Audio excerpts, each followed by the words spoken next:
Welcome to Kaiju Network Podcast, where we have a very healthy obsession with Kaiju. I'm your co-host, Kent, and with me is your Jason. other co-host. Yeah. How's it going, everyone?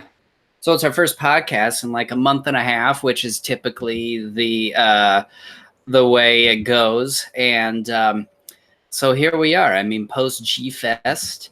And of course, anybody who has been following us for the last umpteen years knows that our first podcast after GFEST is always the GFEST wrap-up podcast. So, or post-show, whatever you want to call it. I mean, and then it's back to the usual. We're not exactly sure what we're going to do going forward. That's something we're going to discuss here post-show. I think you mentioned about commentary, I think. Yeah, or of us doing Godzilla vs. Space Godzilla. Because I know we can discuss it at the end of the show. Yeah, because I know we were going to originally do that until was it King of the Monsters or something on your end came up, and we sort of delayed things, and then did King of the Monsters, and then GFEST. Yeah. So here we are. GFEST 26 has been over for almost a week now. And really, we're just going to dive right into it. This is the 8th consecutive GFEST that we've been to. What? Before we actually get into it, I just want to say that if you've seen our Facebook post the other day that we formally announced that the Kaiju Network is now officially on Spotify and iHeartRadio apps. So just want to let you know that now we're on the top 4 or 5 podcast apps out there. So you got at least a few more choices to choose from if you don't have either Apple Podcasts or Google Play Music. Mm-hmm. Yeah. And so I guess from here, we just kind of dive right into it. I got my program here. So kind of what we're going to do more or less is obviously just kind of discuss our experiences, talk about some of the panels we were on, and just in general, some of the things we experienced. By the way, I should probably grab my program here. It's in my bedroom here. So why don't you talk for a couple, just for a few seconds until I grab it. All right. Well, I guess one of the things I wanted to show people, my T-shirt, YVP, which anybody who's familiar with Aliens versus Predator knows it's in that font. YVP, anybody familiar with these kaiju knows it's Yongari and Pulgasari. And of course, that means Yongari versus Pulgasari. It's made by one of the T-shirt vendors there. I keep forgetting the guy's name. Hold on. I'd be able to figure it out here for a second here. Hold on. I'd be able to find it. Damn it. I was hoping to post this in the back. I can find it. I find it. I know you were showing your shirt there, and I was hoping to grab that shirt, but they were basically all out of the medium size. But I am wearing a shirt that I bought over at GFEST. It's the Godzilla vs. King Ghidorah Heisei series. Aardvark Tees is the guy that I bought it from. He always has real unique T-shirts, and I saw this, and of course, again, anybody who's been a long-time listener knows Yongari is a guilty pleasure of mine. The shirt that I got mine from, if I can go to that too, it's basically close to the entryway, and if I can see, okay, so I think it's, Acme Comics and Collectibles is where I got this shirt from.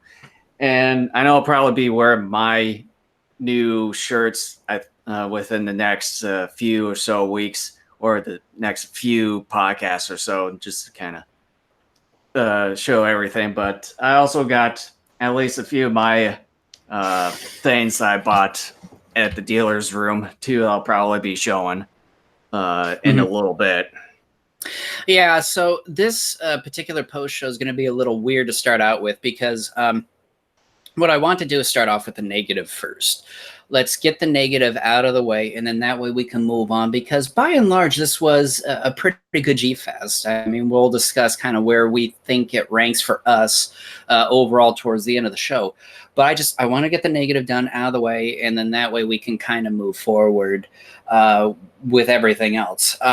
But I felt like one of the things we pride ourselves here on Daikaiju Network, and it's something that I haven't heard very many podcasts. There's at least one other podcast that I've occasionally listened to that I think, when necessary, does a pretty good job of being upfront and being honest with fans and doesn't stroke that sort of hive mentality or that sheep mentality or whatever you want to call it, sort of the fan ego. Whereas, sometimes you see in fandoms, Godzilla fandom, and I'm sure it happens in many other fandoms as well. I'm not familiar with most other fandoms because I'm not as deeply involved with them as I am with the Kaiju. But, there's sort of this mentality, kind of like recently, where all of a sudden a couple of people, let's say somewhere between 4 to 5 years ago, something like that, where they started to say, Godzilla's Revenge is one of the most misunderstood films. It's actually, in some words of some people, a masterpiece. And then all of a sudden you start to see this, not across the board, but this large change within the fan community. I mean, look, it infested GFEST this year. Well, with it being the 50 years of the film, so it's gonna be a little bit obvious. But by and large, though, too, the 2 or 3 panels that were on Godzilla's Revenge this year were by and large positive on the film. And I'm not saying they need to be hate fest. I'm not saying that either. But my point is that there's you get 1 or 2 people of some prominence within the fandom for one reason or another, regardless of their, what's the word? I just lost the word, of their, egotistical. It's where people work, like a term for people working, regardless. I can't believe I forgot the word. Regardless of basically what they do is what I mean. I don't know why I get brain farts all the time on this show, but I do. Regardless of what they do, it doesn't matter who they are. And then all of a sudden you start to see this change. And like we were talking about pre-GFEST show, we were saying it's great that Godzilla's Revenge is finally, getting attention. But at the same time, I think it's gone a little too far. I'm not talking about that right now. No, that's not what I'm talking about. But what I want to talk about is a panel that occurred. It was the very first day, Friday. In fact, it was one of the last panels on Friday, started at 4 o'clock. It was the panel that I basically more or less said on the pre-show that I thought was kind of weird to have to begin with. It was the Bringing Godzilla Down to Size panel. It was about the making of the documentary. And as I was teasing on that show, it was the making of panel. And as I feared, it sort of was something that really didn't materialize into anything spectacular unless you are a relatively new fan to the genre. Then maybe you took a few things away from it. But by and large, this actually turned out to be the worst panel I've ever attended. And I hate to say that because I try to see the positive in a lot of things. And at the same time, it was hosted by 2 prominent individuals who have done an awful lot for the Godzilla fandom in the West as far as providing information. You can look all that information up if you want to. But I was deeply disappointed, but at the same time kind of perturbed with these 2 individuals because there were 1 or 2 lies at least said during the session. And at the same time, it was sort of this whole self-congratulatory type of panel, where, like I just said a moment ago, nothing of real substance was brought to light, unless you were a new fan to the genre.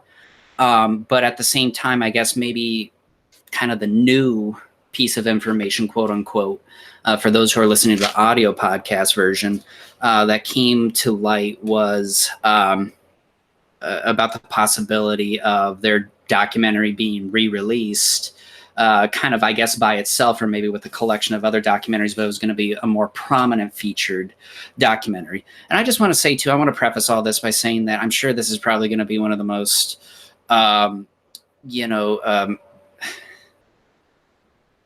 I'm forgetting words. I don't know why. One of the most, why am I forgetting words? this is ignorant probably or something? no. This is going to be a very maybe contentious section of a podcast. That's not the word I was looking for, but it's going to be something that a lot of people I think are going to find problems with because, again, let's face it, fandoms by nature are flawed. I remember last year when we were talking about the Pacific Rim Uprising panel, how we said that was the worst panel that year and how negative it was. We actually got mentioned in a few pages, and some people were just, because they get this hive mentality, they were like, well, blah, blah, blah. And I came and I admitted to people, I said that was our podcast. We mentioned it. And yeah, the panel was incredibly negative. And I think the purpose of panels is to try to find a balance, because you have to assume that not everybody who's attending the panel has seen the movie, but at the same time you have to assume basically the room is going to be half and half, and you need to try to provide pros and cons to just about everything. And I understand it's a Godzilla convention, you want to celebrate all things, which is great.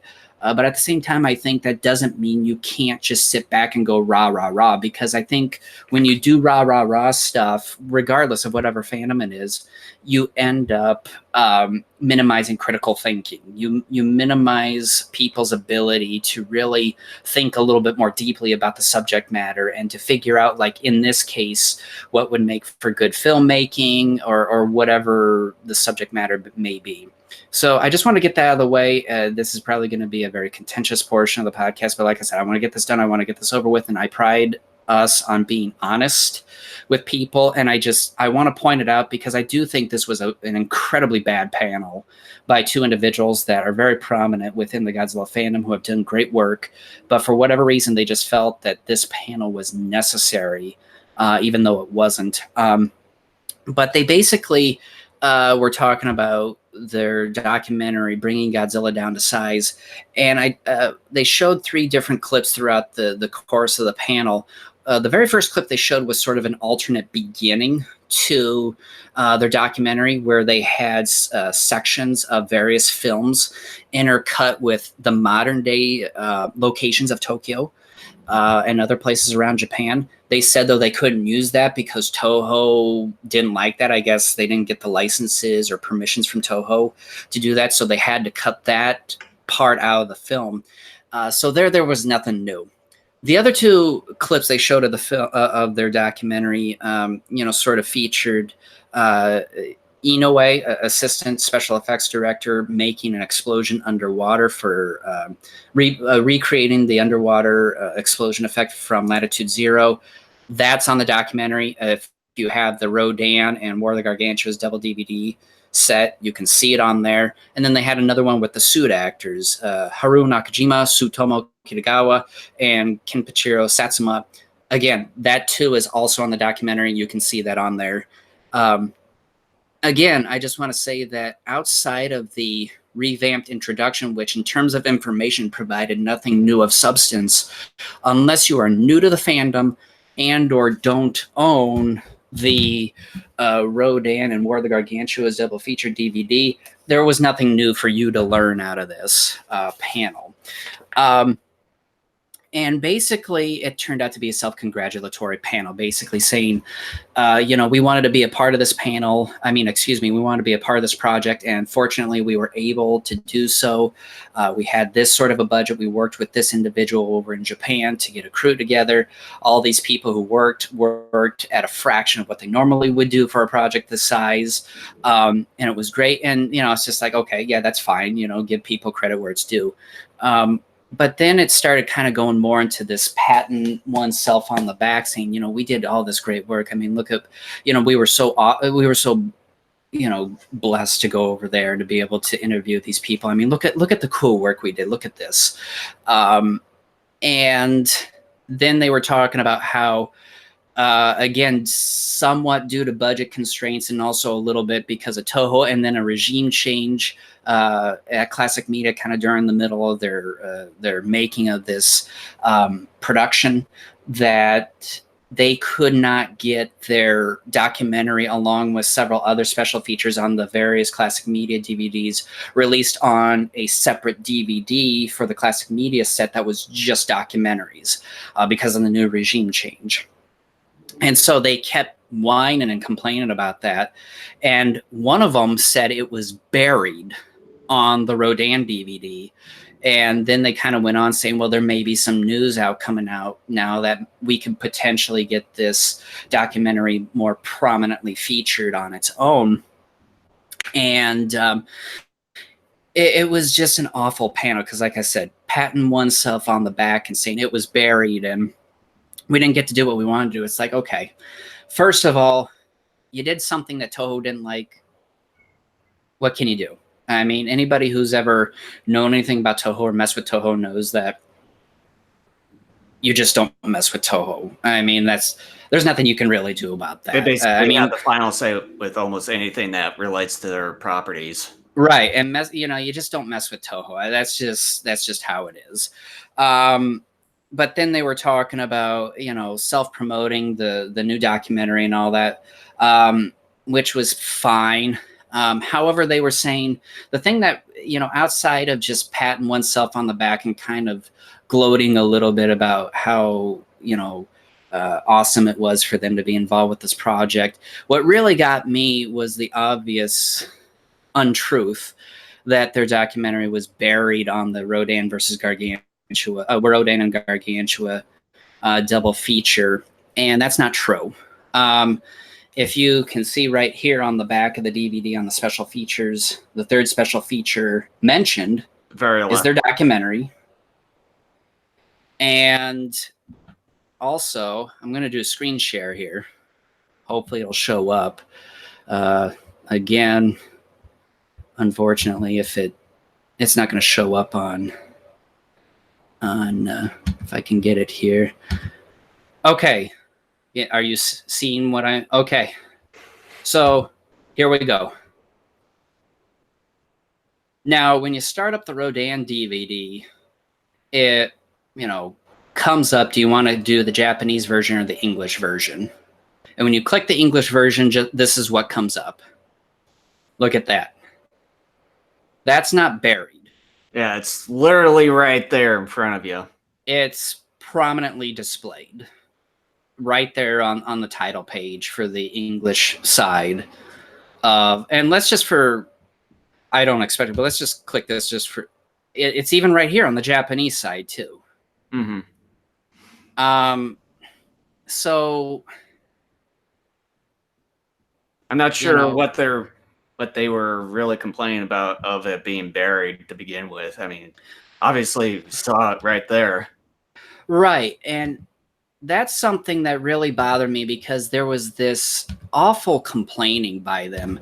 Oh, it was buried on, the DVD and it wasn't prominently featured. And I'm going, that's not true because, I've watched these movies numerous times and I'm relatively familiar with what is on, the menus of these classic media DVD releases, because a lot of the films that they grabbed a number of years ago are some of my favorites Toho produced. And I was like, and I told you, I'm like, that's not true. They did not bury it, and it was prominently featured. I still even remember the lead up to this particular release, that one of the main selling points was this documentary. And that was one of the first things I remember watching when I got this set was, because I had seen Rodan and War of the Gargantuas enough times that I knew, what the movies were about. And I'm like, I want to see some of the special features. And of course, bringing Godzilla down to size was one of those. And I watched it, of course. It's like almost an hour's worth of content. It's about an hour-long documentary. And it's a very good documentary. I'm not saying it's not. It is a very fine documentary. But it really just... It disappointed me and perturbed me that And it disappoints me, and I'm partially to blame for this too, that no one spoke up during the middle of the panel and saying that's not true, and just kind of tell them to quit patting yourselves on the back. Like, is there something new you're going to produce here as far as information? But it was nothing more than a, oh, woe is me sort of thing when they got their documentary produced and it was featured. I'm sorry you didn't get it as part of an individual DVD with other but it's still here on one of the sets. You still got it. And as you just saw, it's prominently featured on the menu for Rodan. It's not buried. And it just was incredibly disappointing to see these two individuals who have done so much good work, within the Godzilla community, the Kaiju community here in the West, produce several books, including a recent Ishiro Honda biography, and to just, and I know we're human, we all make mistakes, but I really thought this particular panel was sort of, unless you're bringing some new information, like real new information, not just, hey, we're potentially going to have our documentary re-released. If you're bringing some actual new information about some of the items that are covered within your documentary, don't make a panel like that. And for two prominent individuals like that to do that, that was out of line. It perturbed me because, like I said, it was nothing more than a pat on the back. And like I said, there were a couple lies in there. And it's just, they know classic media didn't, really prominently display our documentary, and it got buried, and the Rodan and Gargantua was deep. It's like, no, it's not. You just saw it was not buried. I know it was featured there. It's featured on the case and right there on the Rodan menu. I know I was there for, I think, the second half of it, and I know I didn't get to see the first half of it because I think I was somewhere else. And I know I was sitting right next to you and seeing some of the pictures of where they were, behind the scenes stuff. Some of it was pretty interesting, but then I remember you telling me during the panel, or else towards the end of it, saying that this is probably going to be the worst panel that you've seen, or is like, it's mostly just them kind of self-grandstanding.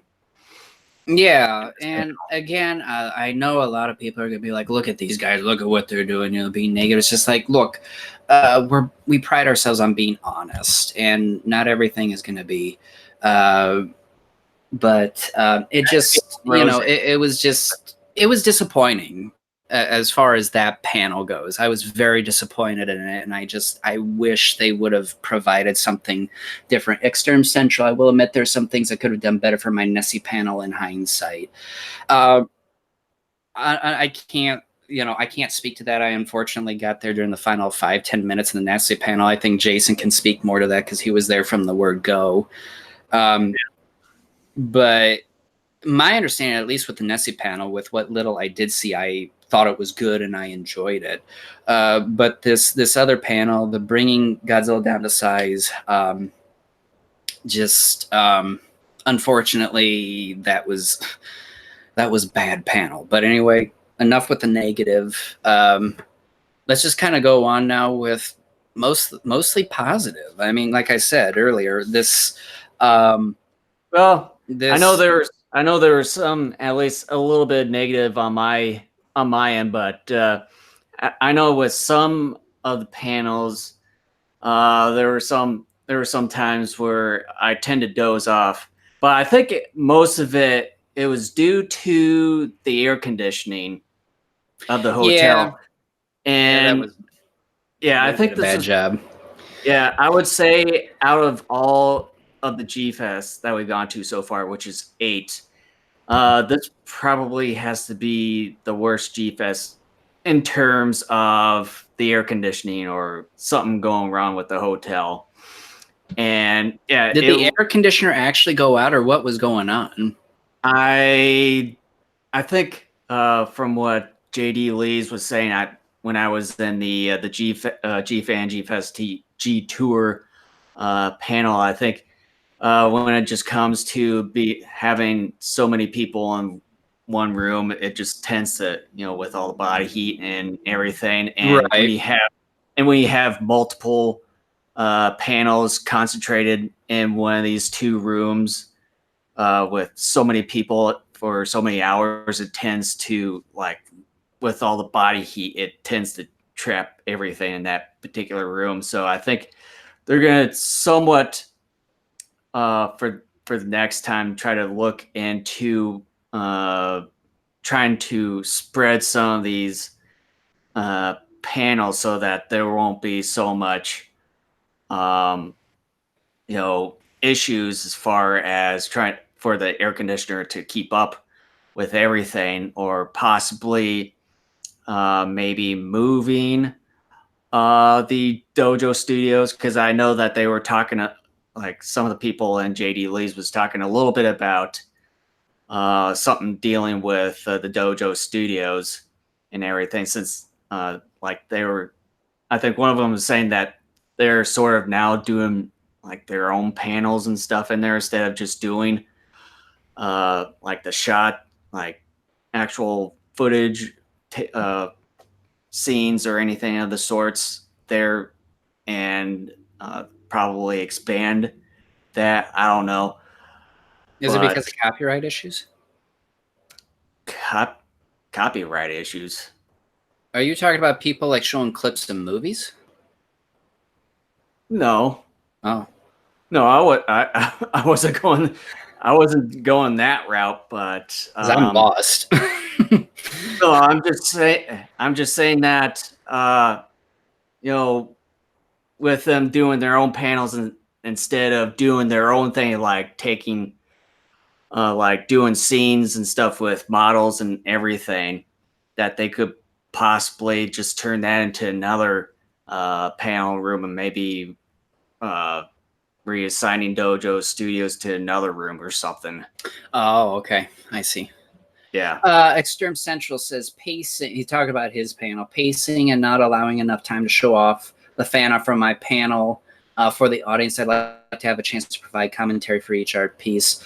Again, as far as overall pacing, I can't speak to that because, again, I wasn't there for the full panel. But as far as the fan art for the panel, I think if you're talking about what was shown at the very end, if that is the case, I did see that part. I thought it was really good. I mean, I understand you were still crunched for time, but um, I thought it was nicely paced. I thought a nice narrative was being told there. But my understanding, though, too, you had 4 or 5 different artists provide art, if I'm not mistaken. If that is the case, Well, then I he would. had Greg had more artists in there, including Matt Freck and I think Right.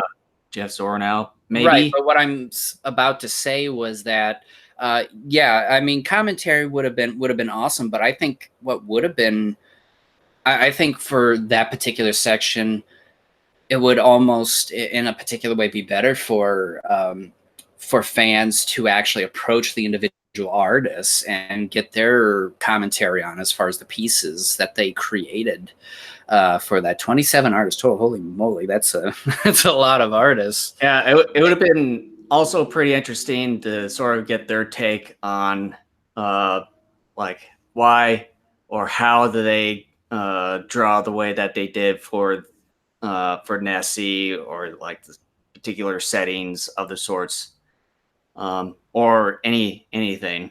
So, but other than that, it was that particular panel had a lot of interesting Let's just talk information. about it. Let's talk. I mean, let's talk about it. I mean, we're already sort of talking about it a little bit right now. Anyways, let's just dive into that particular panel.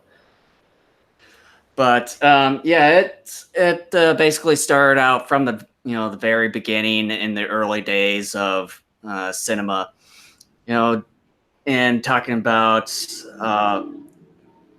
the myths of the Loch Ness monster and everything, how that started out, and then towards that they wanted to make like some of these studios wanted to make movies of the sorts with Khan or some of the other ones, and it just, and then also they wanted to do like their own solo movies on Nessie, and I think was it Hammer, I believe it was, that they wanted to do their. I think they were one of the closest studios that were planning on doing it, but then something something just ended up not working out. And but there's a lot of references in today's films or TV shows that sort of reference certain elements of the writing or props that they use for like certain films, but they didn't work out. But then they use some of those props or use some of those props, tweak them for other movies and the like. And it's pretty interesting. A lot of info. I think it was probably one of the more info-filled panels I've been to in GFEST for quite some time. Mm-hmm. Yeah, and again, I only got there sort of the final 5-10 minutes or so. What I did see was actually very informative. That panel reminded me of some of the earlier panels we used to attend during the first 2-3 years of us going to GFEST, and that to me was an example of sort of what a panel should be, especially when you're wanting to provide information to people on a particular project. Like I said, I didn't see all of it, but what I did see, I did enjoy. What I did see, I liked. Yeah, there were quite a bit of studios that have been wanting to make like this Loch Ness or a Nessie type of lore pick for a long time, but a lot of it just didn't really pan out. But like I said, there's been TV shows or some films that have referenced some of these past unmade projects or have used some of these props from unmade films. But it would be nice to, like, one of these days to get like a Nessie sort of type of flick. But I don't know if there are any particular interests out there to do sort of the thing, or just have the monster in another flick of the sorts. But who knows? Yeah, Extreme Central saying didn't expect a full turnout. Well, I mean, it is considered a lost project. That seems to be one of the hot topics going on within, Kaiju fandom. It seems to be like one of the more popular things just about every year. Lost projects, and all that. And then, of course, Loch Ness Monster. I mean, we've all known about the Loch Ness Monster since we were kids, and there's just some sort of mystical fascination about it. The fact that, here you have this, possible plesiosaur, elasmosaur type creature, in Scotland and Loch Ness. And there's just something unique, mystical, and just really awesome about it. And the fact that I can't think of too many.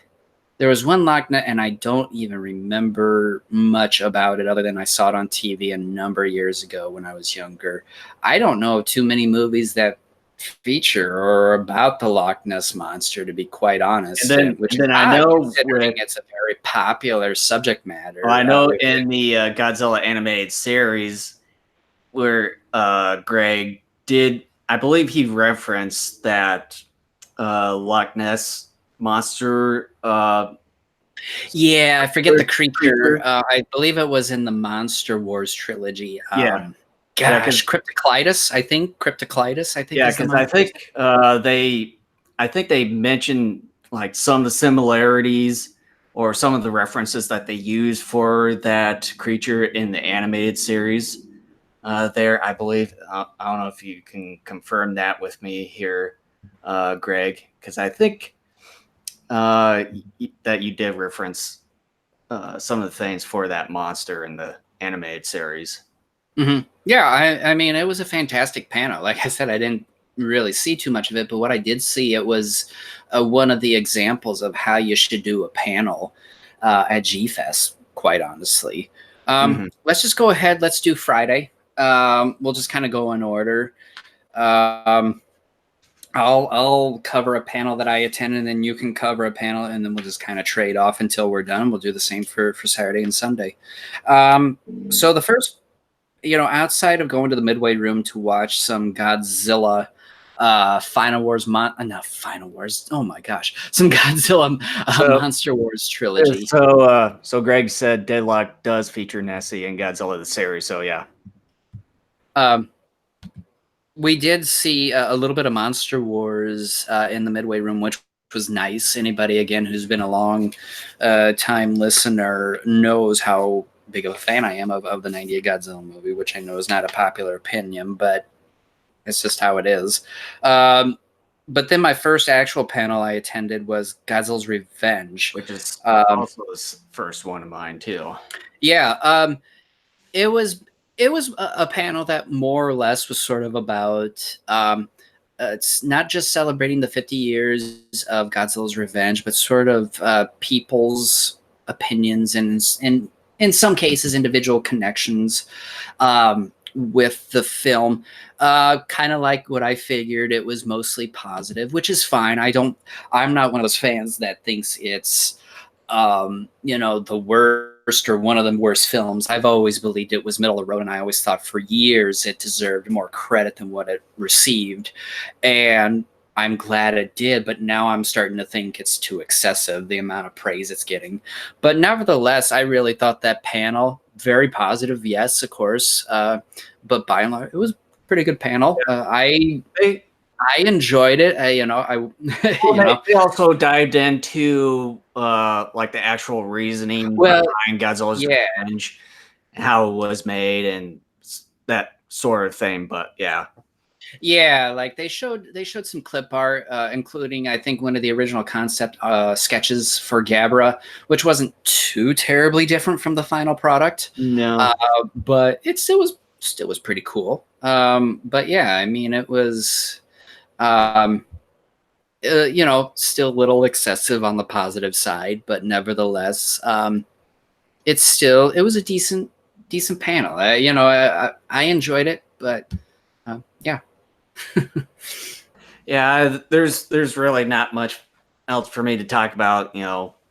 Kemp basically said it right there, and then I also mentioned about there's more things about it than just some of their own positive opinions towards the film and everything else. So I don't think there's really not much to add to this panel. So what panel did you attend? Well, I know between that and the other one, I think I was out and about. I think maybe in the dealer's room for a bit. And I think that was when I found, I'll show some of the stuff, a few items, which I was fairly surprised that they even carried it. And then I texted you those, and then you soon got some of that. But the next panel I went, it's really not a panel, but it's more like a little game show. It's the Jeopardy adult game #2. So it's, for those of you first off, I am very disappointed in you that you did not make an attempt to be one of 3 participants in the adult games this year. So I'm disappointed. The second one I went to, I wouldn't. It would have been way too late for me, anyways, because as soon as I got in there, they already had the 3 contestants. But for those of you that haven't been to GFEST, Jeopardy it's sort of in the name right there. It's basically Jeopardy, but with kaiju related questions and answers of the sorts. And Skip Peel, he basically controls or oversees the Jeopardy part every year. So there's first games and then the second game, and then recently they've added the kids edition of Jeopardy. So as of right now, they only just have just a one and done kids edition of Jeopardy. I'm probably in the future they'll probably expand that portion, but yeah, I went to the second round of Jeopardy in that one just to see who will go advance for the final round, which advances to, on was it Saturday night before the adult costume parade and the main gold skyscraper award ceremonies. Mm-hmm. Another panel I attended on Friday was the Green Slime, hosted by Kevin Horn, the great Kevin Horn. Unfortunately, Kevin couldn't find a whole lot of information on the film. I guess that's one of those movies that, for one reason or another, there's just not a whole lot of information to gather out there. But he did provide what little he could, and it became more of sort of a Q&A and comment section, which was fine. I ended up leaving about 20 minutes early from that panel, unfortunately. But from the 40-ish minutes that I was there and, listened to Kevin and heard some questions and comments from people in the audience, it was a relatively informative panel. I brought the Green Slime with us to GFEST this year, and that was one of the movies I was hoping we could maybe watch during the week we were there. Unfortunately, we didn't get around to it, but it has me very excited about hopefully trying to pop that movie into my Blu-ray player here in the next few days and watching it. I own the DVD copy of it, and according to Kevin, the Blu-ray version of it is a wonderful transfer. And I have to say, though, at least speaking for the DVD copy, that's a real nice transfer as well. As pristine as you're going to be able to get on a DVD format. But still, it's really nice. I've watched that movie once or twice at approximately on DVD, and I think actually twice. And it's been a good transfer. I think either version, whether you get the DVD or the Blu-ray, I think is great. But yeah, it was a pretty good panel, Green Slime, because I think that too is a 50th anniversary this year. Yeah, and then the other panel that I went to, and this was when I got into the second half of it. It was the Gamer versus Gear On panel there, and I know that you were in there. I think for the full the full hour of the Gamer versus Gear On panel, but that one was pretty interesting in and of itself. There, it's basically it was also having its 50th anniversary too that time, so it's talking more about it. Yeah. So the hour that occurred before that was, at least for me, was my time in the dealer's room. And let me just say my overall haul for the year, I'm pretty excited about. I mean, I got like 5-6 t-shirts. One of them, of course, was this one. But I also got the Bandai, the Japanese Bandai 2019 Godzilla figure, which I have displayed up there. I'm not going to move my. Since we're talking about our hauls, I also got Mirror Man on. That was one I was wanting to get. I got the last Mirror Man from Sherlock over there, so I got that. But Jason told me, and I have to preface this by saying that I thought I might have seen them out of the corner of my eye. These were the ones I was talking about earlier, the anime trilogy.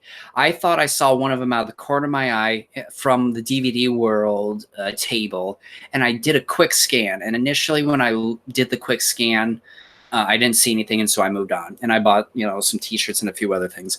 But then Jason came back when I was attending the Gamer versus Gear on panel, and he was saying, "Dude, look at this," and I'm like, "Oh shit!" Like, yeah, that's awesome. Like, how much did it cost? And he's showing me the the tag and all that. Says it right here. And I'm like, oh, and I'm asking him, I'm like, do they take card? And he's not answering my text properly. He's kind of like, for whatever reason, avoiding the question for whatever reason. I'm like, does DVD World take card?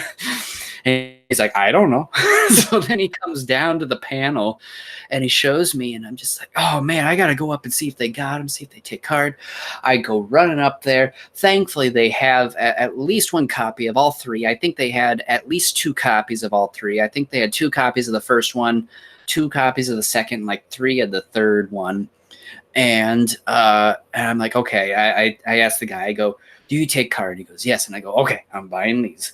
And so transaction, and I'm just like, yeah, I'm so freaking happy. I'm like, I've been looking for these. I saw those on eBay like 2-3 months ago, but they were from sellers in Malaysia, and they all had good feedback, but it would take almost a month to get to my house. And I'm like, boy, I don't know, like, they could get lost, and it's just like, I'm not sure if I want to do this. And then when I came back down, and that, well, once you came back down and got the full trilogy, you were like, oh shit, are they region 2? I was like, yeah, oh, damn, I didn't think about that. Are they region locked? Like, all of a sudden I sat there and I kind of looked on the back and I'm like, like yeah, like I read on one of the eBay listings of one of these things a couple months ago, these should work, but I'm like, are these exactly, like, I started thinking, I'm going, are these region locked? And you were saying, well, the guy told me they were like the Netflix ones. They should work. And I go, but I'm seeing something here. And it was all in a foreign language that I couldn't read. I'm like, like, I just spent $60 on something that I don't know if it works. So I bail on the Gamma versus Gear on panel and 20. That was one of the things. That was one of the things that didn't even cross my mind or even ask the guys. The only thing I asked the guys is, do they actually have the dub? And he said that they have basically the dub that's on the Netflix.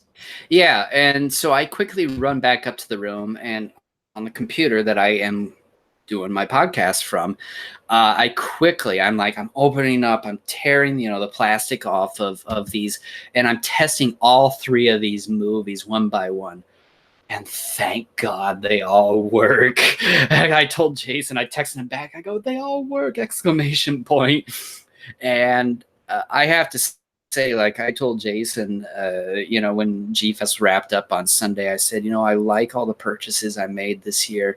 And I said, I think the big highlight purchase for me was getting the anime trilogy on DVD, being able to have a physical copy of those films. Yeah, I would say as part of my collection.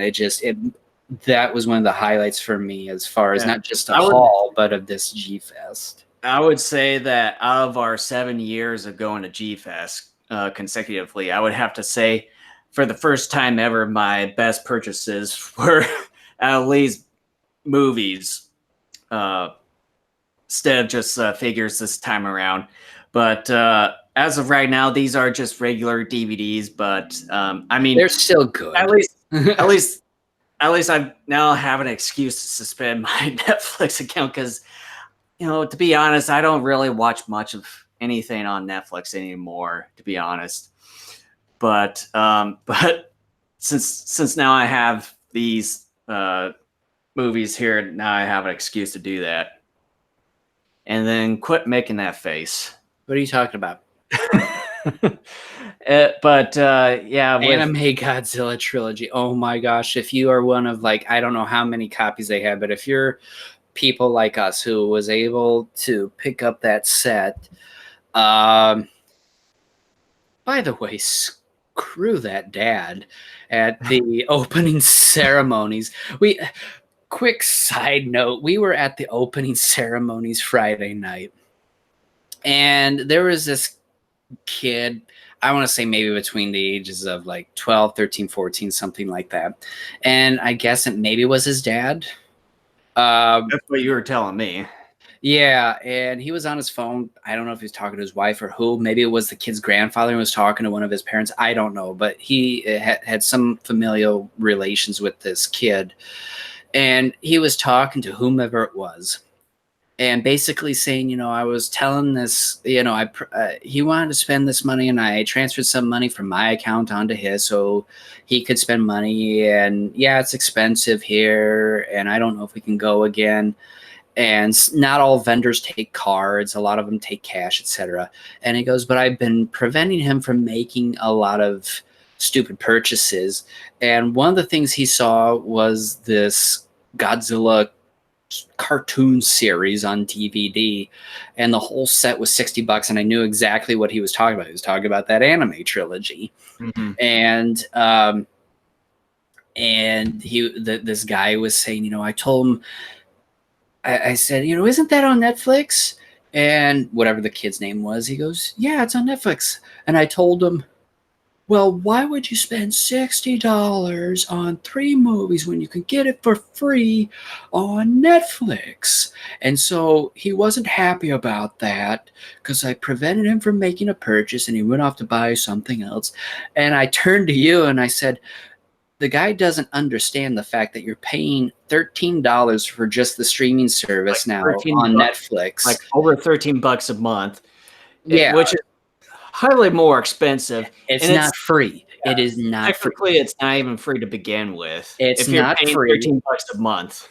It's not free, and yes, it's not $60 a month, but at least it's $60 one and done. Let's do some quick math here. We're going on a quick side note here. A lot of people are like, geez, what in the world are you guys doing here? But let's just do some quick math here. $12.99 times 12. That's $155.88 a year. And how many of those shows and films in Netflix's library are you actually watching a given year? You see that space between my fingers? Probably about that much. I mean, there's so much on there, you're not going to get to all of it. Plus, there's life. People have jobs, etc. And like I told you, I said, look, yeah, the anime trilogy is not popular with the majority of the fan base. But at the same time, there are some people, yes, they probably are keeping Netflix around or whatever as partially because of that anime trilogy, because there isn't an official US release of that trilogy yet on Blu-ray, DVD, whatever. And, like I told you, I said this guy doesn't understand it because Netflix is not free. Over the course of a year, you're spending more than double. You're spending more than double for an entire Netflix, subscription that you're not going to be able to even watch a minor fraction of the films and shows that they have on there. And look, there's this thing called having a hobby, a collection. And there's something about having physical copies, because guess what? Not everything that's on Netflix is going to stay on Netflix. There will eventually come a time in which, because of licenses or whatever, stuff will get taken off of Netflix. Typically, Netflix, with stuff that they have produced, they eventually release onto physical media. Not always, though. And like I've been wondering out loud with you for like the last year, I'm like, I hope Netflix eventually releases these officially, because I'm like, there's nothing we have here. Because, the Japanese got it on home video. We don't have it, though. And, I'm going, I hope we get this. Well, we don't have an official copy, but we have a copy that is English subbed and English dubbed. And I'm going, look, you need a collection. I go, I wonder what kind of hobby this guy has where he's made some, quote, bad purchases. Like, what hobbies is he interested in? Yeah, what has he purchased? And I'm going, this guy obviously is not a fan. He doesn't get this sort of, I guess, level of fandom. And I'll just end with this because I could go on forever. I hated that guy. He doesn't understand. He's ignorant. He's a dumbass, and I feel bad for his kid, his grandson, who whatever relation he is to that kid. I feel bad for that kid. I do. I mean that poor kid was deprived. Sure, it was $60, but that's $20 per movie.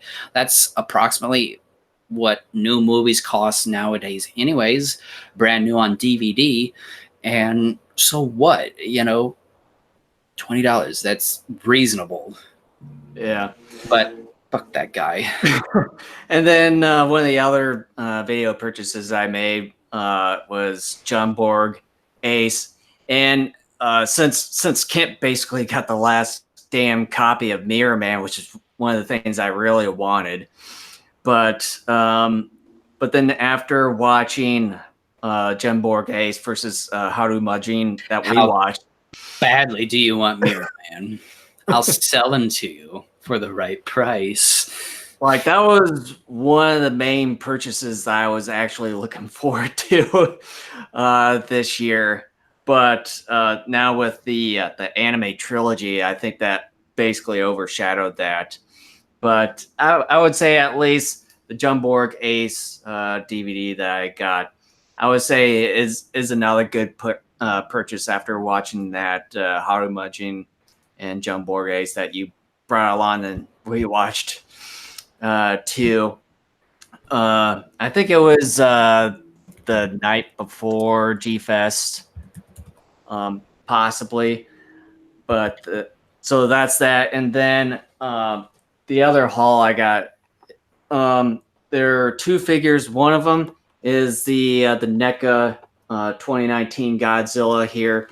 I still have them in the box. I haven't taken them out yet. So. I took mine out of the box like a month ago when I got it. Yeah, so here cool. He is right there in the box. I got this for $25, which is relatively a good buy. That's retail right there because that's what I paid for mine. Yeah, relatively a good buy. And then the other one here, this one was the Mothra NECA, and this one here you still have the tag on this one. I got this for $39. $39. That figure is really small too. That to me is pricey for something that small. Yeah, this was the only NECA Mothra that I could find at one of the vendors. The one that I bought was also from Acme Games and Collectibles, where I got this shirt from. But this was at one of the vendors across from Radioactive Toys, and this was the only Mothra I could find because Acme Games and Collectibles just ran out of it because one of the guys I was next to bought the Mothra one. I was like, damn it. So fortunately, I had to shell up probably, I would say, just about 20 more bucks off of this figurine. So here's Mothra right there. Basically, the majority of this is the wing taking up that amount of space, and then you see basically little Mothra right there. Right there in that corner, and then the wing and everything. And then you got the stand for it. So basically that's most of my purchases. And then, like I said, for the next several podcasts or so, I'll be wearing the shirts that I purchased. So as of right now, I got the one here that I just purchased. Yeah, and I mean, outside of the opening ceremonies, I mean, we more or less covered Friday. Yeah, because we've already talked about bringing Godzilla down to 5, which was the final one. Yeah, that was the last one before the opening ceremony. So let's turn to Saturday. So I attended most of a panel by Joyce Boss, which for the last few years now, she's been holding panels that are yokai-based in subject matter. And she hosted a panel this year called Japanese Culture, the Kaiju Way. Again, it was kind of, about the yokai and about the seasons and stuff. A decent chunk of it was sort of review from the previous couple of years. But I left before they were going to do a special dance. I didn't want to be a part of that because I can't dance. I didn't want to do that. And plus, it was in the Kennedy room with 3 lanterns, and it was a full house. And anybody who has been to GFEST and gone to the Kennedy room understands how small that room is. I didn't want to be a part of that dance, so I got out of there just before they were going to do the dance. The first really good panel, though, really good. Yeah, so the first panel that I went to on Saturday was the Philo Barnhart interview. He's the guy that has done the the Hanna-Barbera Godzilla TV series, and he's also worked on The Little Mermaid and some of the other TV shows and feature films. He's got a very soft voice. Yeah, it was a pretty interesting interview with this crazy guy that sits next to him in the dealer's room. There, kind of like has this long gray, kind of wavy, kind of crazy hair, and all that, wearing some crazy button-up shirt. And yeah, it was pretty interesting. You got some of the insights of what happened or what went on with the Hanna-Barbera Godzilla, as well as the Little Mermaid and some of the other properties he was a part of in that one. But I was essentially in ballroom 2, basically just to get a good seat for the next panel that I was involved in that same room, which was the Akira Takarada interview. Basically, that whole entire interview was basically talking about him growing up, in China, where he originally is from, and he was talking about some of the wars that happened during that time and how he lived. I think it was when was it Soviet Russia or something were in there at one point.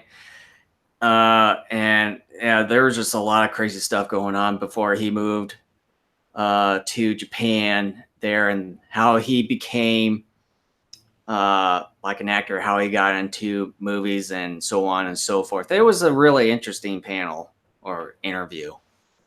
The second panel I attended on Saturday was 50 Years of Mirror Man by Andrew Battaglia. He is the guy who did the Golden Bat panel last year, the one that I hailed so much. This was a very good panel. Again, Andrew put on another superb panel with a lot of very useful, helpful information. And it was one of my favorites coming out of this particular GFEST. Again, lots of information. I did learn an awful lot. Then again, though, too, I didn't know a whole lot about, stuff from Mirror Man anyways. How's it going, Godzilla Productions TV? But it was a good panel. I really liked it. Andrew Battaglia, I think in the future, any GFEST that I go to in the future, any panel that he's doing by himself or with anybody else, I'm going to attend. It's very, it was a very good panel. I learned a lot. So I think I didn't go to quite a few of the panels here up until 2 o'clock, or I think I might have been part of I think in the beginning part, I think I was with you for just a few minutes on the history of kaiju art, because I believe you were in that one there. And then I moved over to the Nessie panel, which is at 2 o'clock. So I basically talked, most about it earlier in this episode here on the Nessie panel.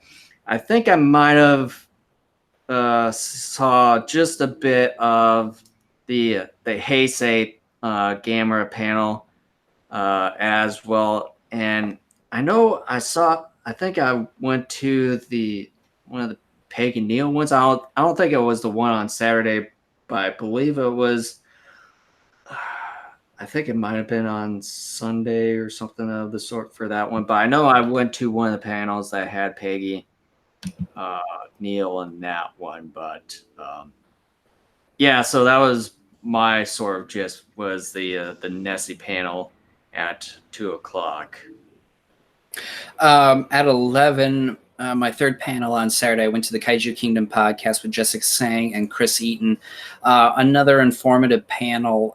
It basically talked about this guy in Korea and sort of the controversy with the licensing of Ultraman and how crazy this guy in Korea was and how he wrote this pseudo memoir about himself. And he couldn't technically get it fully published because, again, with rights from Subaraya and just all the legality involved, the fact that he was involved to some extent with the King Kong versus Godzilla film, but then he photoshopped himself in various photos that he originally was not a part of. To say the least, this guy, I mean, I don't know the full story because I was never really following it all that much when the story was unfolding. This guy was a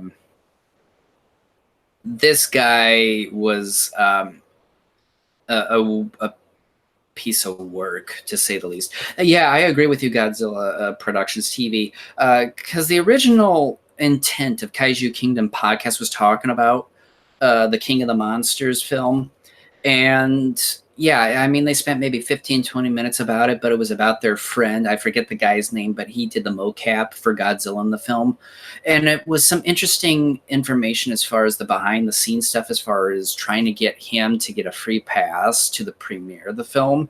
Because I guess typically suit actors or mocap actors have to pay for their own ticket when the movie officially opens.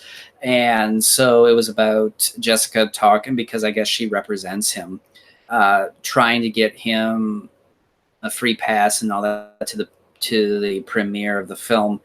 By and large, though, they really didn't cover, other than that, really anything about King of the Monsters. I really thought they were going to do more, like just give their own views about it, and also just talk more about really the film and kind of where Kong versus Godzilla was going. That didn't shape up, but yeah, now that you bring that up, I remember now they were supposed to cover basic. That was what they were supposed to cover, really, and they really didn't do that. So yeah, I mean, I was a little disappointed in that.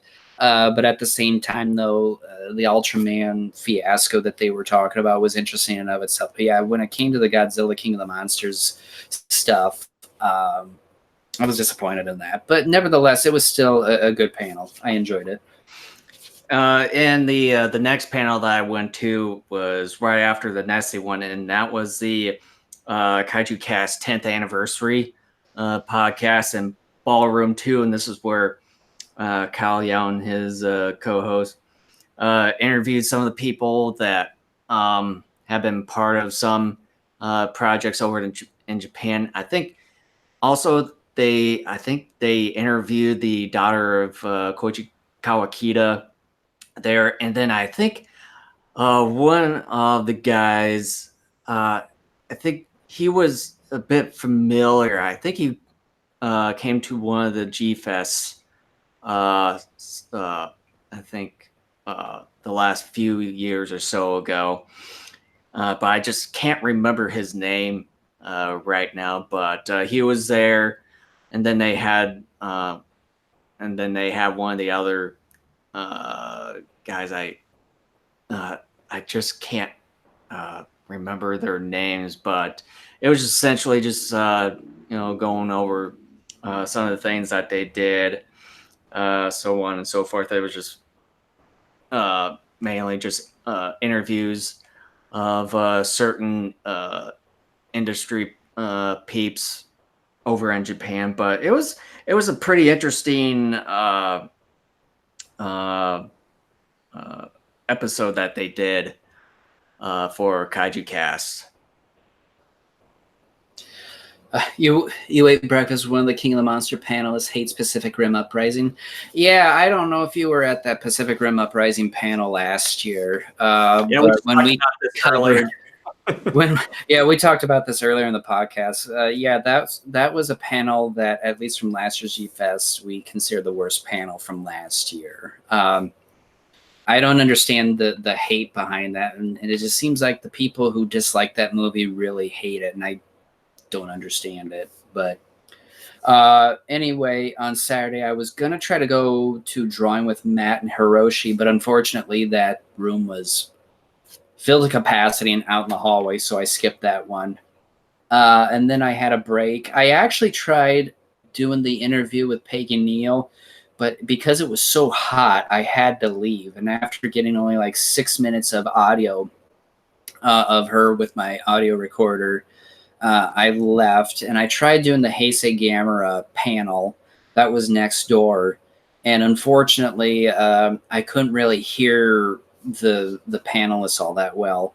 And because I was sweating like crazy and just hot, I left anyways and went up to the room. Yeah, because this is essentially the day when there were just so many, like those two rooms were just jam-packed, one after the other there, and the air conditioner was just hard to keeping up with all that body heat.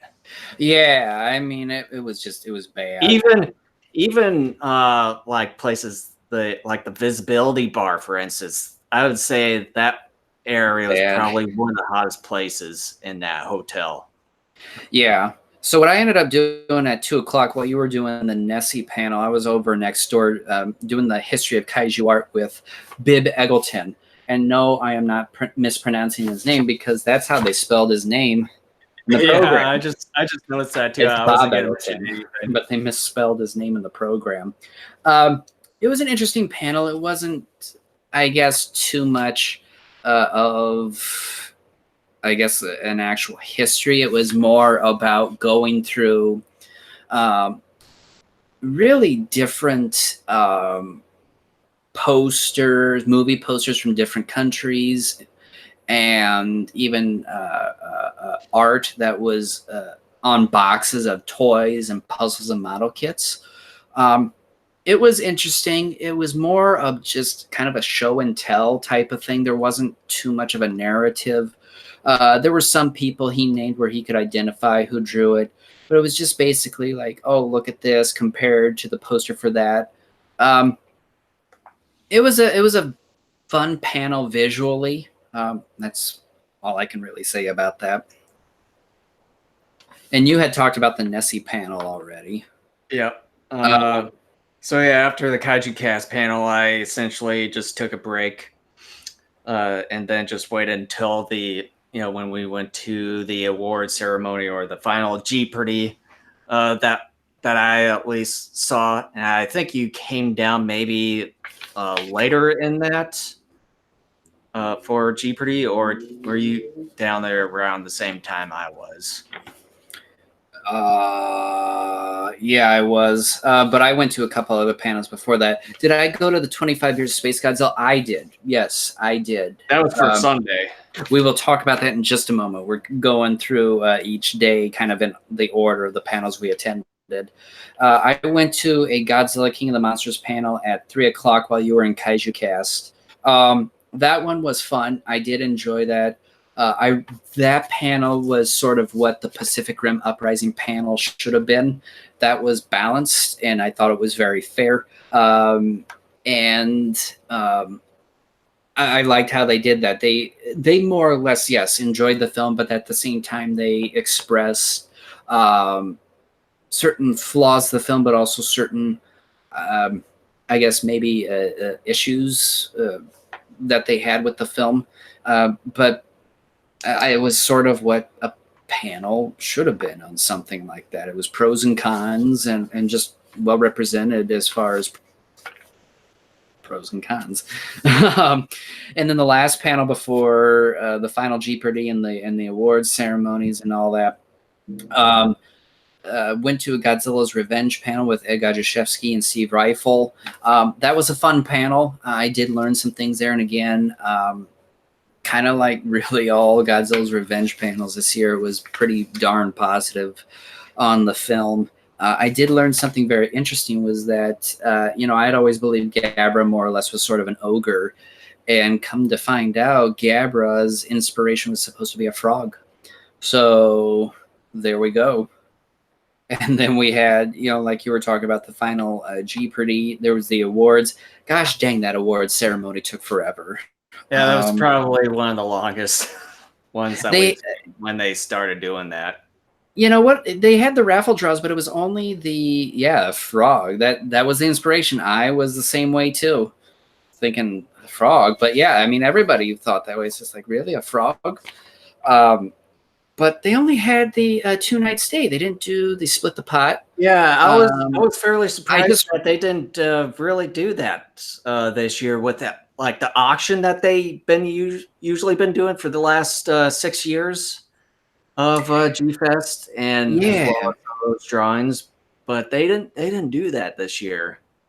Which I don't know if they just weren't doing it in general. What the deal was with that, I don't know. And they had like G fans helping G fans. Yeah, that too. And there every year. And an auction, like the last 3-4 years, they've had auctions too. Like I said earlier there. But I was fairly surprised that they didn't do anything of the sort. Some old lady yelled at some playing kids during the ceremony. She wasn't nice. Yeah, older folk tend to not be too nice a lot of times.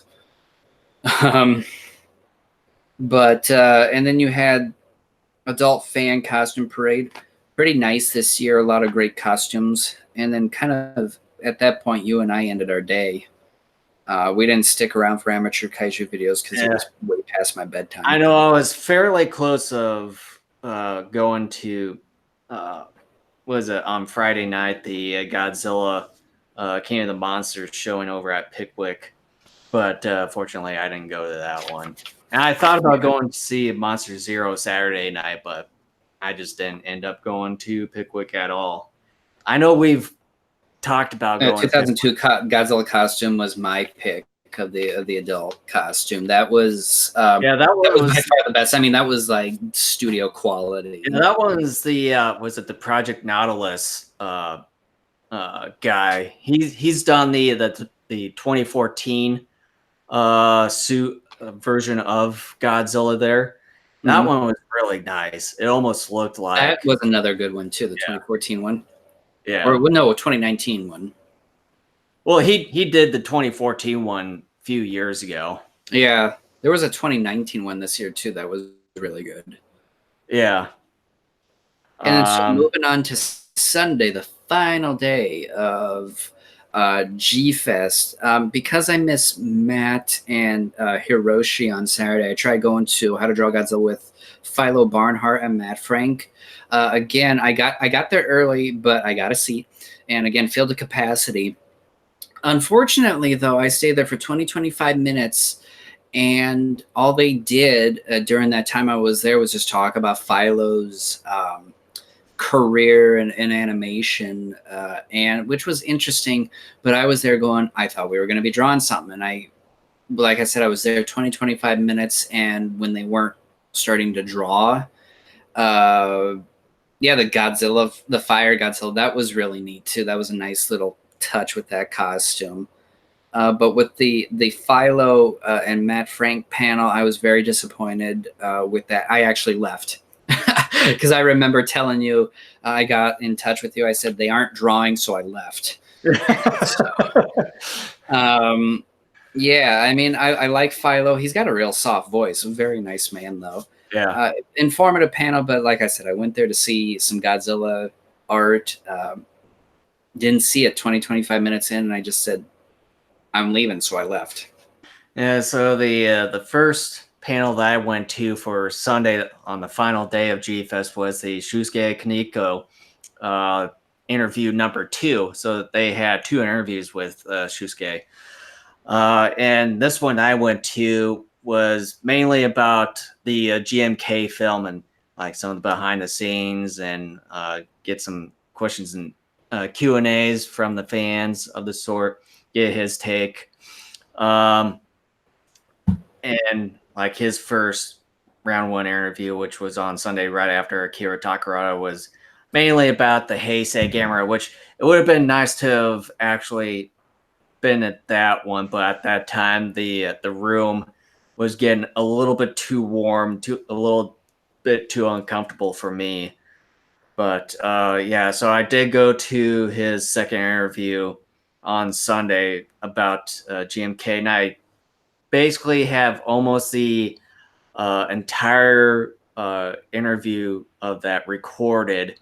But I've got it on my computer here. I just need to like get some of this stuff uh, put together and upload on our YouTube channel here. But yeah, it was a pretty interesting panel, and some behind things that some of the things that we knew for a long time, like some of the monsters that he actually wanted, or and then some of the things that we that I learned, or somewhat of a surprise of the sort. But yeah, the Shusuke Kaneko interview was pretty interesting. And then I went to the Space Godzilla 25 years panel in the Kennedy Room, and a real nice panel. The room was made up of mostly people who liked the film, but then you had uh, but then you had some people who didn't like it, which is to be expected.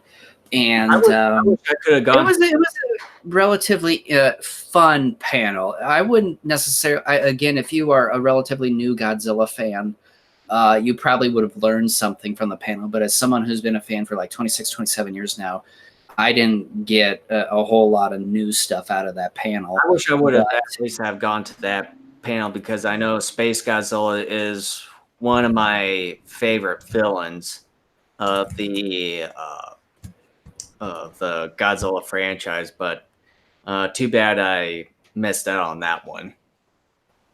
Yeah, I mean, it wasn't the most informative, but it was a lot of fun. I mean, the panelists made it incredibly fun, and just it was great. It was fun with Q&A sessions. It was a fun panel, and typically I'm one of those people who is like, I like my panels to be informative. I like to try to learn something from them, but at the same time, though, too, if I can just have fun. If the panelists are having fun and trying to make it fun, then I can enjoy it as well. And that was a fun one. Mm-hmm.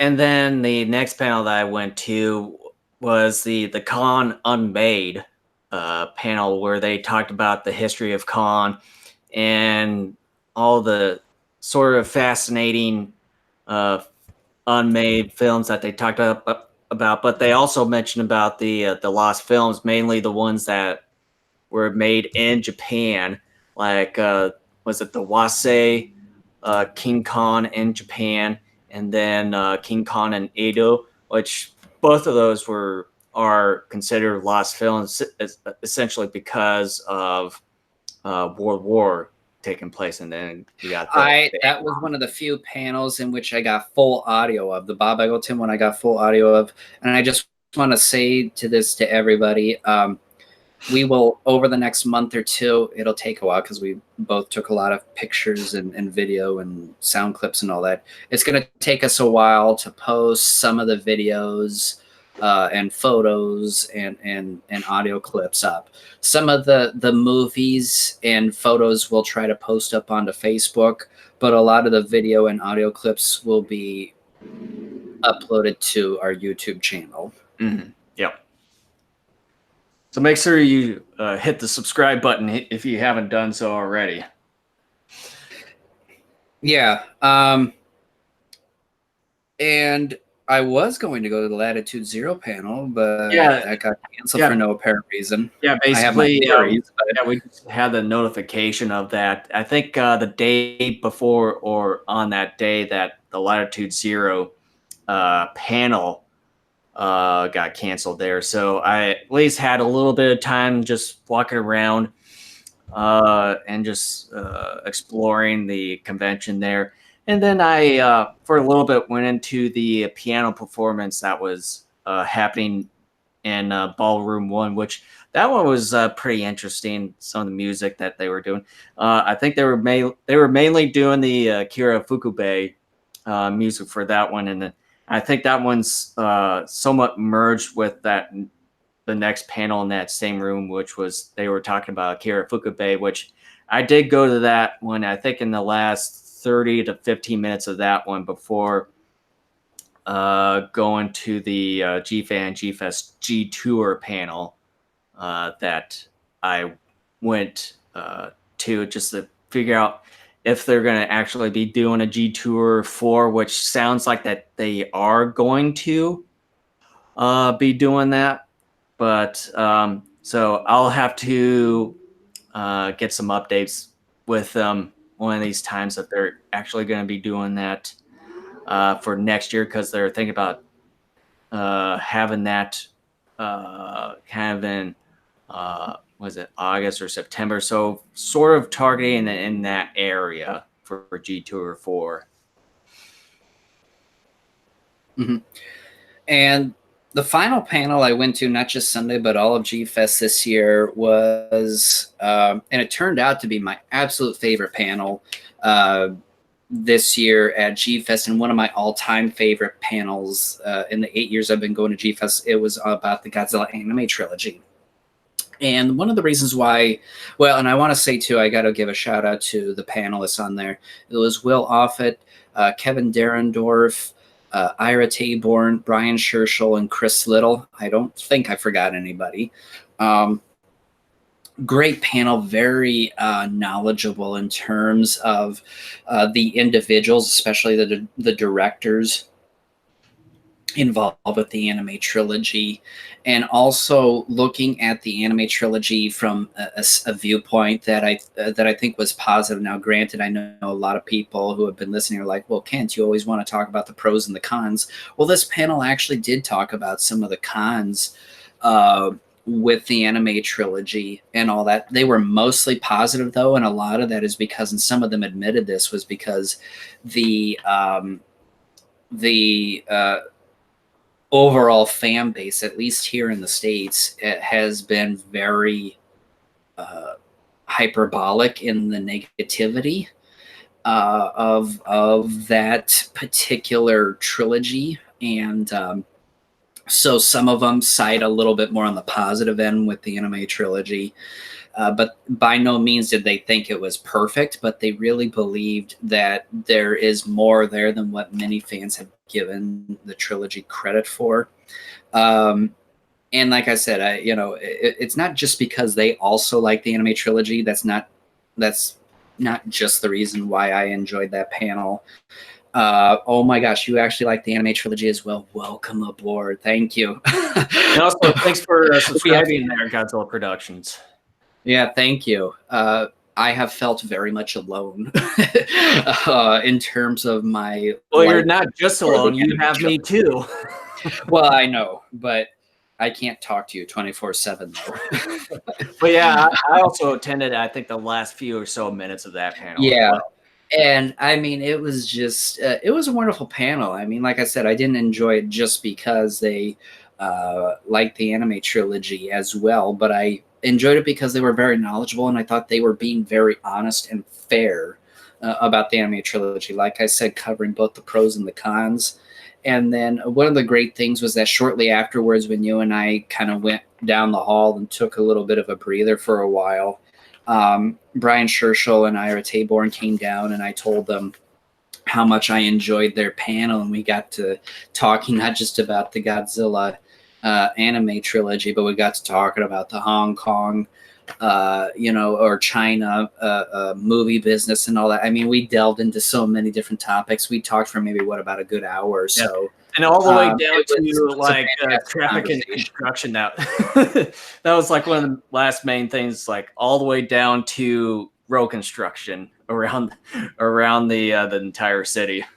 Yeah. One of the things I wanted to bring up, and this is something you and I talked about sporadically over the course of the weekend, and I don't want to be, trying to start a conspiracy theory or anything like this, but what happened to Robert Scott Field this year? That was one of the main elephants in the room this year. Because you were telling me at the GFEST orientation panel that you went to that they were saying there was a scheduling issue, is what you said? Yeah. But then nothing was mentioned of Robert at all, like during the opening ceremony or the awards ceremony. I saw nothing on Robert's page. I saw nothing on the GFEST page, which is odd because last year when Takarada had to have surgery, they let everybody know like why Takarada wasn't showing up. And this year, all of a sudden, it's just like Robert Scott Field was just sort of erased. He was erased as far as from the special guest page on the GFan page, and really nothing else was said. Robert Scott, like I said, Robert Scott Field didn't mention anything, and it just seems odd because if it was a scheduling problem, I wouldn't think they would try to like keep it hush hush in the way that they did. Yeah, try to be so quiet about it. And like I said, I'm not trying to start a conspiracy theory. Yeah. I legitimately want to know what happened here. Like, indeed, was it a scheduling problem? Because during my research, I guess if you can call it that, if it was something, again, as simple and innocent as a scheduling conflict, I would think both parties would have mentioned that, and that would have been the end of that. Did he get in trouble with them or something?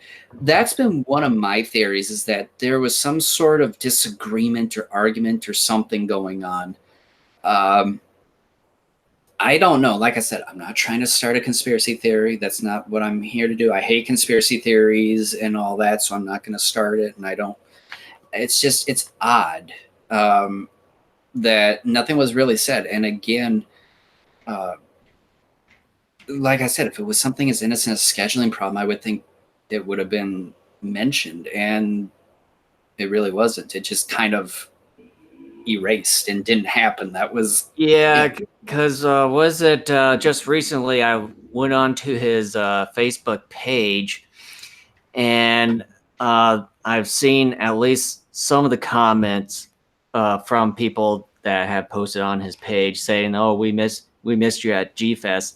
And I actually saw something here from Robert Scott from 5 days ago, saying, "Thanks for the comments, and I also miss seeing all the G fans. I was in southern Japan on my Harley and setting up schools and continuing the building of a cutting-edge cancer hospital, and should be done by January 2020. It'll be huge." So that seems to be one of the things there, because I've seen some pictures of him, going on a Harley and all that. But it seems like that could be one of the things too. But that just came out, like I said, according to his Facebook post 5 days ago. So, but still, I wish they would have at least, could have mentioned something that he wasn't able to make it this year. Well, I hope that is true, but again, it's just like, why would you keep that secret? It's just weird. Why didn't they say something? Yeah, I mean, I'm in the same boat. It seems weird because, again, when Takarada couldn't make it last year, it was all over. Takarada's got to have surgery. He's not going to come this year. And it's just weird. And I really hope that is the truth, that it just was the fact that he got involved in building hospitals and just couldn't come because he's so invested in that project. And then one of the other reasons I mentioned to you during the convention is that since he's mentioned of training some athletes there, and with the 2020 Olympics coming up and taking place in Tokyo next year, that might be one of the things too, that he could be busy helping training some of the athletes getting ready for the Olympics. That could be one thing too. It could. I don't know why, but then again, why would they keep that a secret if that would have been? I don't know. I hope maybe something will get mentioned next year. I don't know. It depends on too, though, if he shows up next year. Who knows? But um, we'll maybe find out. But with all that being said, GFest is now concluded. Overall thoughts of this year's GFest, Jason? Like, just kind of, where does this rank for you, as far as GFest, and just kind of what did you make of it in general? Well, I know when we sit down in our favorite spot there at the hotel and we sort of talk it over and just give our first impression after GFest before thinking it over for the next week before our post show here. And between then and now, and I actually made a top 8 list for me here to go over. And let me just bring it over to the window here. So for this GFest, what I mentioned to you was that as of that time when GFest 26 came to an end, I sort of had it at was it the top 4 of the lower half of the 8 consecutive GFests that we've gone to.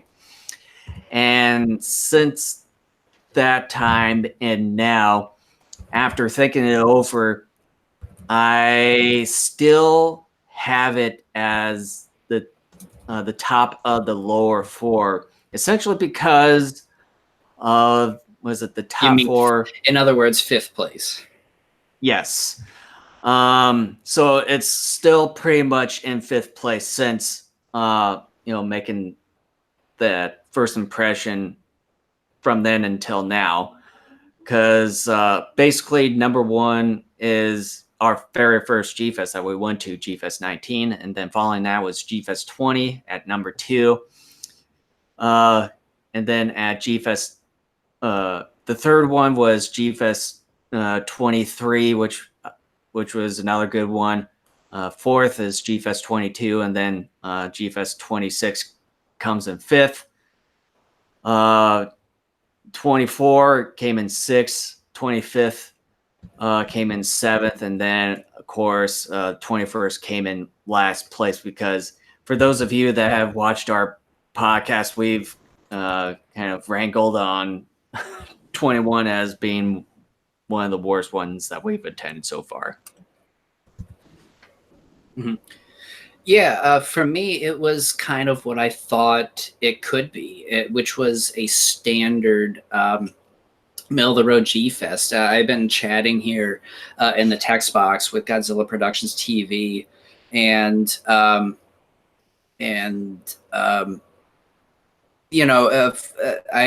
right in the same boat with you. For me, in terms of all the 8 that we've been to, this for me is ranked 8th, behind, in no particular order, 19, 20, 22, and 23. It really was kind of what I thought and hoped it would be, was at least sort of an average, however you want to define that, GFest. And I enjoyed it. There were some good panels this year. Like I said, the anime one was my absolute favorite coming out of this particular one. There was that one really bad one that we mentioned at the top of the podcast.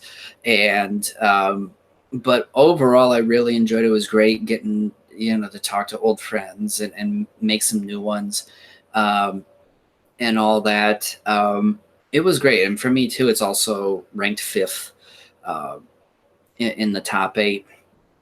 And Dealer's Room is what ties it all together for you. Yeah, a Dealer's Room, I think, is kind of the main attraction for most people that go to the convention. So what do you think? It's obvious to see why. What do you think of them sort of basically going back to the original way of how they let people into the Dealer's Room? Are you talking to me, or are you talking to Godzilla Productions? Asking you. Me? Yeah. I actually liked it. Like we were talking, there at the convention. I liked the wristbands because I thought they did work, but at the same time, I could understand that people who did show up late, why it would take a lot longer for them to get in. I liked how they did it this year. And like I said, I don't know what it was that they did this year, but they kept that line moving. You didn't spend, even though that line got really long, you weren't standing there very long. I think we were standing in line for maybe 20, 25 minutes max, and it was already really long when we got in. Well, and then also this year too, they actually opened it fairly early, even on the That first too, day yeah. this year too. That was something I think you and I don't know if we've ever mentioned it on a podcast, but I know you and I privately have discussed that, why couldn't they try anyways to open it up a little bit earlier? Because they used to open it up at 4 p.m. on Fridays. And I always thought, well, couldn't they try for Or maybe I like think 2 o'clock or 1 o'clock or something like that? But the line more or less, you weren't in line for very long, and yeah. I like again, like I said, I don't know what it was that they did differently this year, but they were able to more or less keep it going. And but yeah, I just yeah, I mean, I liked what they did. Yeah. And also one of the annoying things about the dealer's room, it seems like it's been going on for I think maybe like a few consecutive years so far, was that the last aisle there where radioactive toys is, that's like the most congested. That's been going on for 8 years, ever since we've been going. Radioactive Toys has like one of the largest selections of Godzilla figures slash vinyl you're gonna find there, and it's easy to see why that section's always congested. Yeah, they should have at least, split them up or widen up the lanes You at should have least. mentioned that to JD at that final panel. I know I should have, but I just didn't. But and then also one of the other things too is that there's some areas that really smelled in the dealer's room, like That's I not mentioned to you. that's not the convention's fault. Those are the individuals' Yeah, faults. yeah.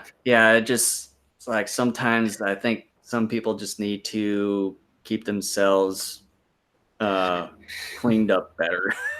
I would say, Public message, yeah, bathe often, yeah. or Because bathe, relatively frequently. all I have to say, just like literally smell like crap. That's all I have to say.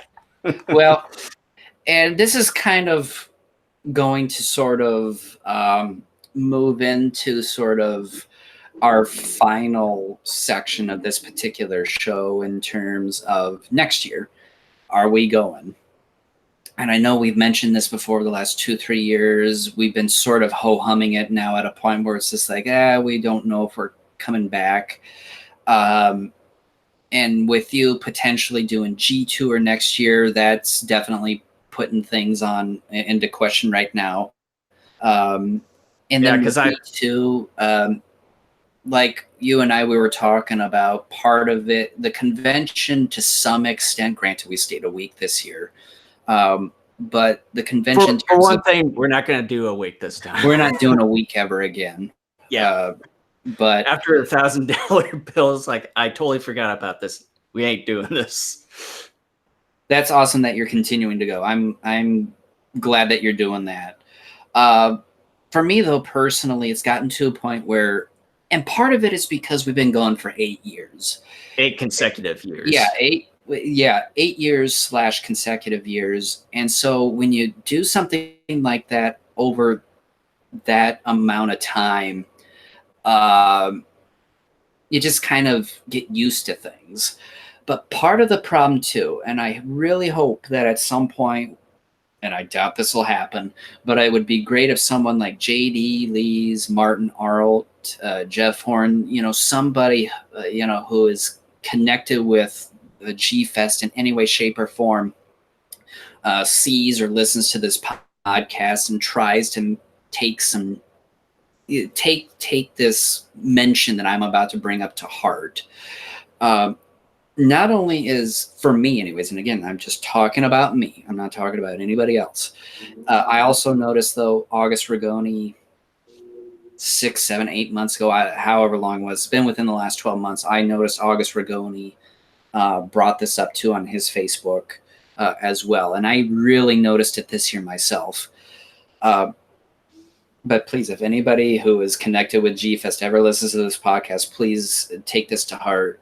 For someone like me who has been going long enough, it's gotten to the point where GFEST for someone like me isn't all that exciting anymore. Like I told you, I said I kind of wondered over the last couple of years if the days before GFest were maybe more exciting for me than the actual convention, and I realized this particular year that indeed was the case. I actually had more fun before GFest than I did during, and that's not to say I didn't enjoy the convention. I did, but it's not the same anymore. And again, yes, like the charm is starting to wear off, basically. yeah. And again, like I said, part of it is because we've been going for 8 years now. I mean, that's part of it. But at the same time, I do think part of it is the setup of the convention itself. I haven't been to other conventions, so I can't compare this to anything else like Comic-Con or BotCon or Wizard Con or the New York City Comic Con. I know I've gone to Wizard World Con when they've been here in Minneapolis for a few years before they discontinued doing it, but I would say at least that was a little bit more exciting, that they had a lot of stuff going on there rather than G-Fest here. And then of course we have like the local spring and fall con here, which is just mainly focused on the comic book creators and some of the vendors themselves, and maybe a few little panels here and there. And that, I would say that's also pretty interesting too. Yeah, and my point though is that G-Fest doesn't change much from year to year. It just doesn't. You may get little things here and there, like what was that vinyl toy display that guy had in the bottom floor? Vinyl conflict. Yeah, that was really cool. But something like that isn't going to be a game changer. And like I said, I've never been to any other cons, so I can't really compare it. But my understanding, at least from seeing photos and videos of different cons and also hearing other people have gone to some of these different conventions, it seems like all these other conventions try to change certain things up. And part of it, yes, are the vendors and just individuals and companies that show up. There's typically, different turnover each year for one reason or another, because different movies are coming out, different comic series, etc. That's part of it. But it just seems like G-Fest, and part of it is in the DNA of JD Lee's and how he wants to do it, which he wants to make it very family friendly, which I am totally fine with that. I'm totally fine with it being family friendly. Although I still think the hatred for Godzilla 98 is still a little too much. I heard some awful things, and I wore a Godzilla 98 shirt over the convention. that needs to change. But I'm all for making it as family friendly as possible. But at the same time, you can still make it family friendly by doing something different. I don't have a solution to that. I really don't. And I know some people may roll their eyes at that simply because they're saying, well, you're complaining about this. Don't you have at least one solution to this? And the answer is no, I honestly don't. Because again, I don't have experience in going to different conventions, but there's got to be something they can do. And I think part of it is, yes, just trying to keep it family friendly, but number two, because the formula has worked year after year. Mm-hmm. The thing is, though, the years that they see an increase in attendance at the G-Fest are the years like 2014, this year, and probably next year when there are new films coming out, especially American ones, because that's when the attendance booms.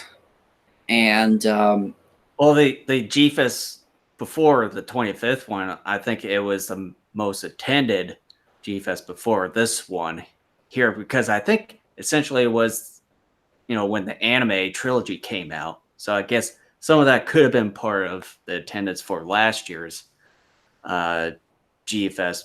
But also, I would say with Toho finally getting out there, and of course they had their own, like their very first booth over at the San Diego Comic-Con here. I would say maybe a solution to maybe getting something going at GFEST is maybe getting like the North American Toho, which they're like expanding their offices here. Maybe have like one of those guys coming to GFEST, maybe setting up their own booth, or like their entire room, maybe having them taking over the dojo studio area. Maybe that could be the thing. Yeah, I mean, just like Godzilla Productions TVC, maybe they could get a Godzilla history room like at San Diego Comic-Con, something like that. But they need to have game changers. And one of the things that I think that they count on every year outside of new films, one of the things I think they always count on are the guests, which is fine. I understand that's a huge attraction for a number of people. For me, and I hate to admit this, but the special guests, who they get, is not an attraction for me anymore. That's not to say I don't enjoy seeing Akira Takarada or Masaki Tezuka, or crap, I forgot the gal's name. Kawakita.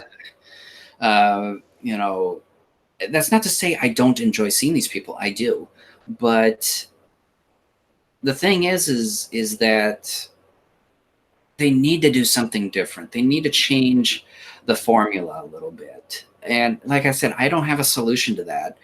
And I guess maybe my answer for JD and anybody associated with some pull with the GFEST convention would be to look at other conventions, either go to other conventions or talk to other people who have gone to other conventions, and just kind of see, okay, what are these conventions doing? And just take some ideas. And I think this was one of the other things that they talked about in the GFan GFest G Tour panel. This is sort of up the alley with some of the fans were talking about with JD Lee's, is that some of it had to be a little bit more like corporate sponsoring and all that. And JD, from what it sounds like, he's a bit skeptical on sort of things, and like, is it hard to get like any leads, and I know that he had like some corporation get a hold of them, but it sounded like that it was going to be a bit too much or something like that. But I think a lot of it just had to deal with like some of the money and like a space, like a bigger space for the convention. Because I know that they did GFest, across the street from the hotel there, but from what JD said, that they just felt like a small fish in the big pond there.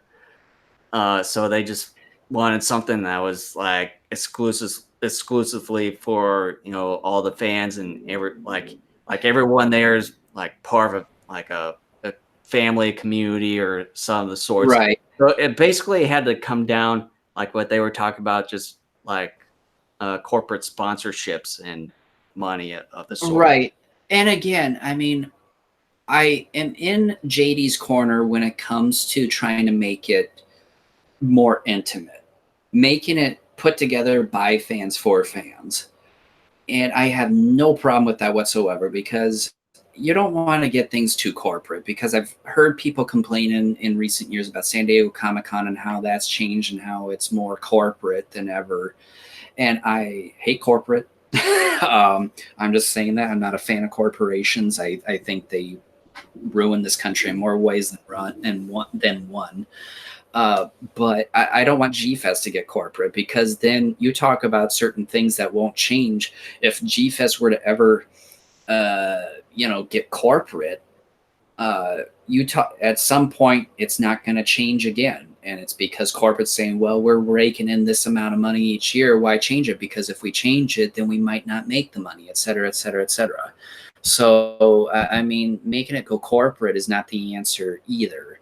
And I understand that if you want to try to make something big, I understand it's going to take more. It's going to take more space, which means more money, and it means trying to get more people involved to help pay the rental space for whatever space you're renting out, etc. And I understand that, and I get that, and I understand Kaiju is a very niche genre or niche fan base here in the United States and North America. And so, doing something like the size of San Diego Comic Con, I don't think is ever going to happen for something like this. No. But just doing something different is all that needs to be done. And like I said, the only solution I can really give is just look at other conventions and pick some ideas and just, again, just do a brainstorm, throw things at the wall, See what sticks. And talk to other people. I mean, I know people like Matt Frank and Lenny Romero, two artists who travel to various cons every year. They go to enough cons. I would say talk to guys like them that go to different conventions, see what they, talk to them and see, what is it, what do you see that works at some of these other conventions that you go to? What doesn't, and things like that. Get some ideas from people who have gone and then maybe go yourself. That's about all I can do. And this is leading to me, like I said, where part of the reason now I'm seriously, even if you were not potentially going to G Tour next year. This was, I think, our very first chat of GFEST that we've seriously have been thinking whether or not if we're going to be going to next year. I mean, I'm seriously at this point wondering if I'm going to go next year. And again, like I said, part is just because we've been going for 8 years, but at the same time, though, too, part of it is the convention itself. Nothing really has changed. I mean, outside of just the content with the panels every year. I do love getting together with old friends and chatting and all that. That's great. But the actual convention itself, it's just, there's nothing really of substance there. There's nothing to wow me anymore. And the fact that the hotel room each and every year is going up in price.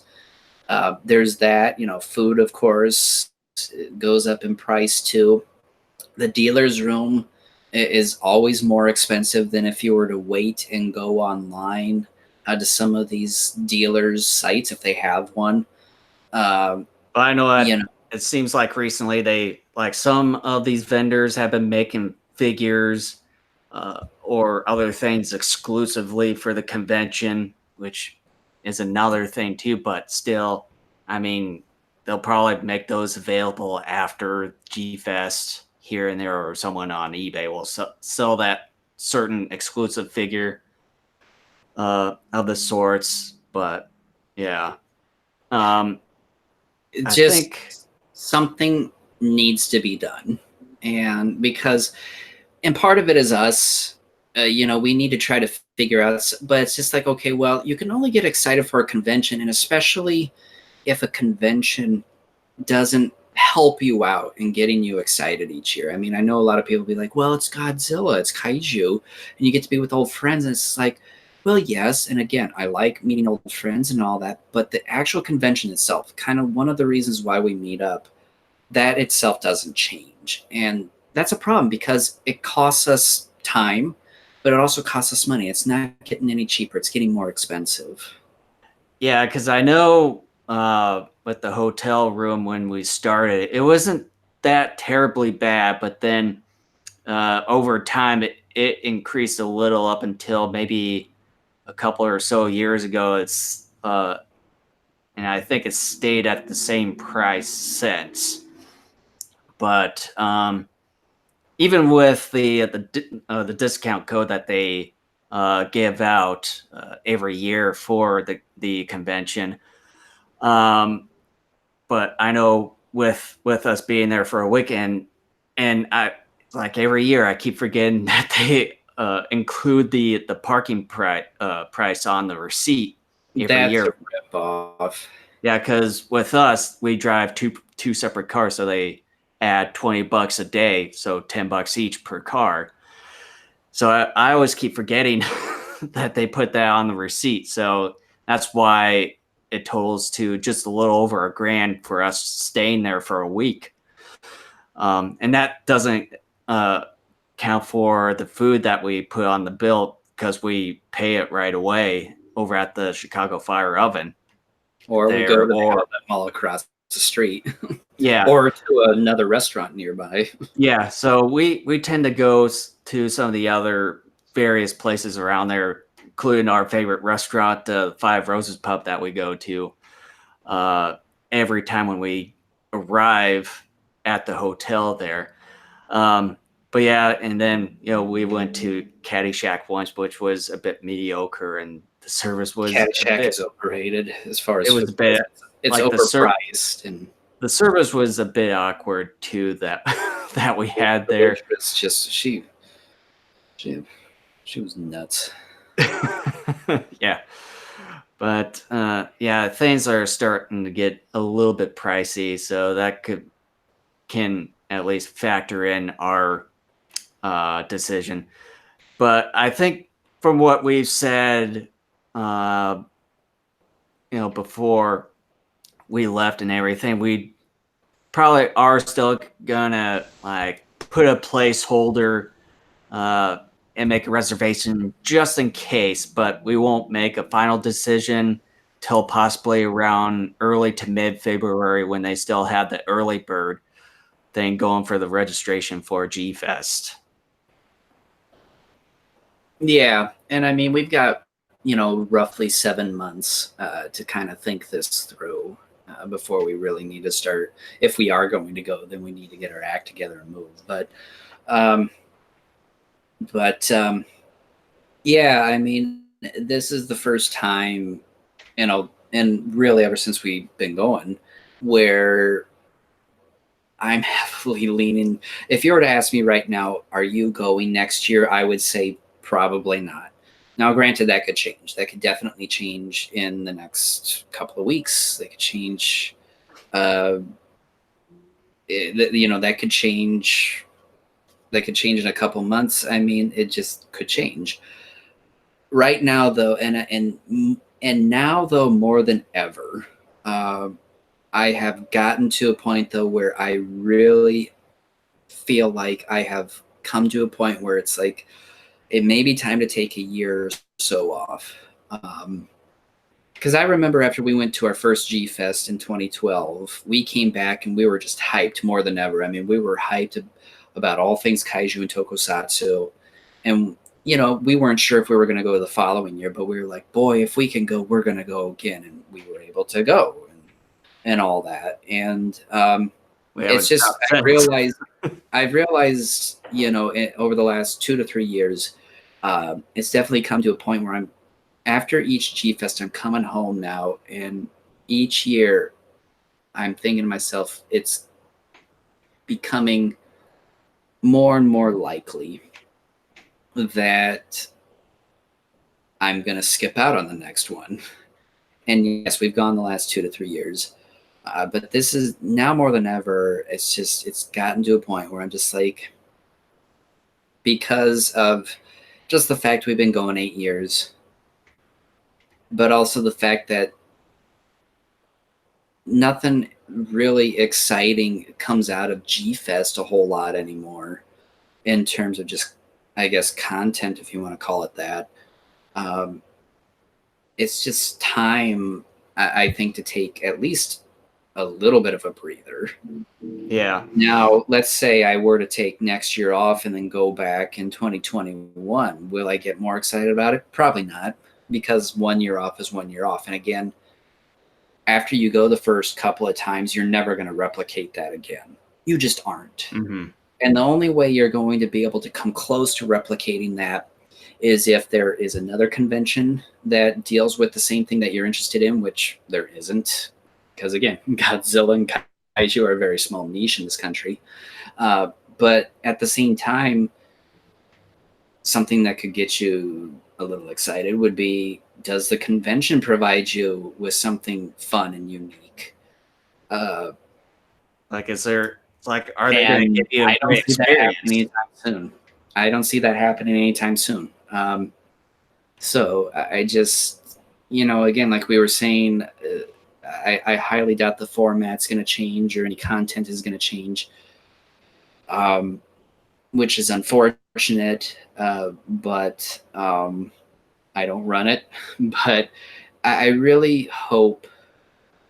Uh,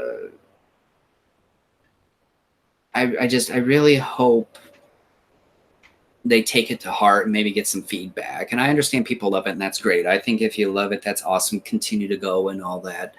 That's great. But for people like me who have been going long enough and all that, and just kind of want to see something new, we're kind of stuck right now. It's just like, okay, well, do you want to take your time and your money and continue to go something that's sort of kind of, is enjoyable for you at this point? Or would you rather take that time and money and just do something different with it, whatever that may be? And Yeah. I'm at that point where it's just like, I think my money and my time is better spent elsewhere. Yeah, because like the was it 2016 and 2017 for my sort of late birthday present to me, I went to Vegas a couple of years in a row, and I think that I had much more fun going to that than going to GFEST, even though I went to GFEST,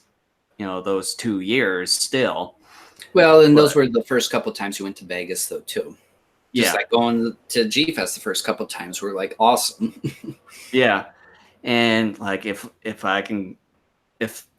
they are going to be doing G2 or 4 going back to Japan and everything, I think that would definitely be something to take advantage of, because with me, I'm saving up for something else, so I can't save up money for 2 trips, so I gotta sacrifice something here since I'm saving up for something else, so I gotta possibly do one thing. So if they are going to be doing G Tour sometime in the fall of next year, that probably be something that I will do and sacrifice not going to G Fest.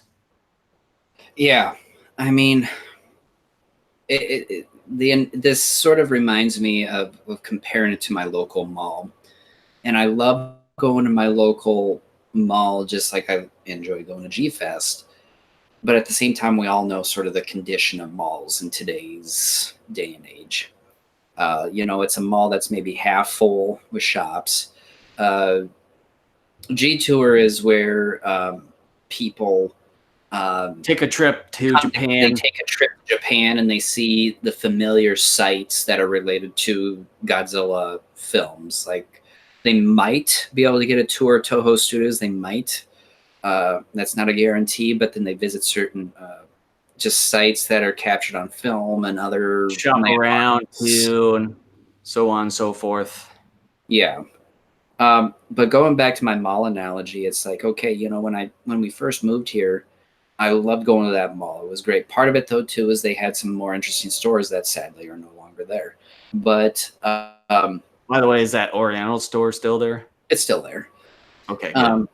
But it's gotten to a point where, it got to a point where I went to the mall so often, I got tired of it. And part of the problem with that was that there weren't more interesting stores in there to really attract me. I mean, I have to say, really, the only store that attracts me to that mall every time is the bookstore. I love books. I love to read, and so that's why I go most of the time, is to browse around the bookstore. But at the same time, it gets to a point where after so many visits that cannot be the main selling point anymore. And it's gotten to a point where outside of just going there to the play area so my kids can play there for a while and just burn off some energy, I don't go there all that often anymore. And it's similar to GFest. It's like I do like it, but they aren't providing me anything. Yeah, it's like going to school. You go so often, you get sick of it. That's a good one. I hated school growing up, although I did enjoy high school and college. Yeah, So. it's sort of like the mall that's across the highway from me. It's like the only selling point for me there anymore is the AMC theater, which has an IMAX there, and then JC Penney.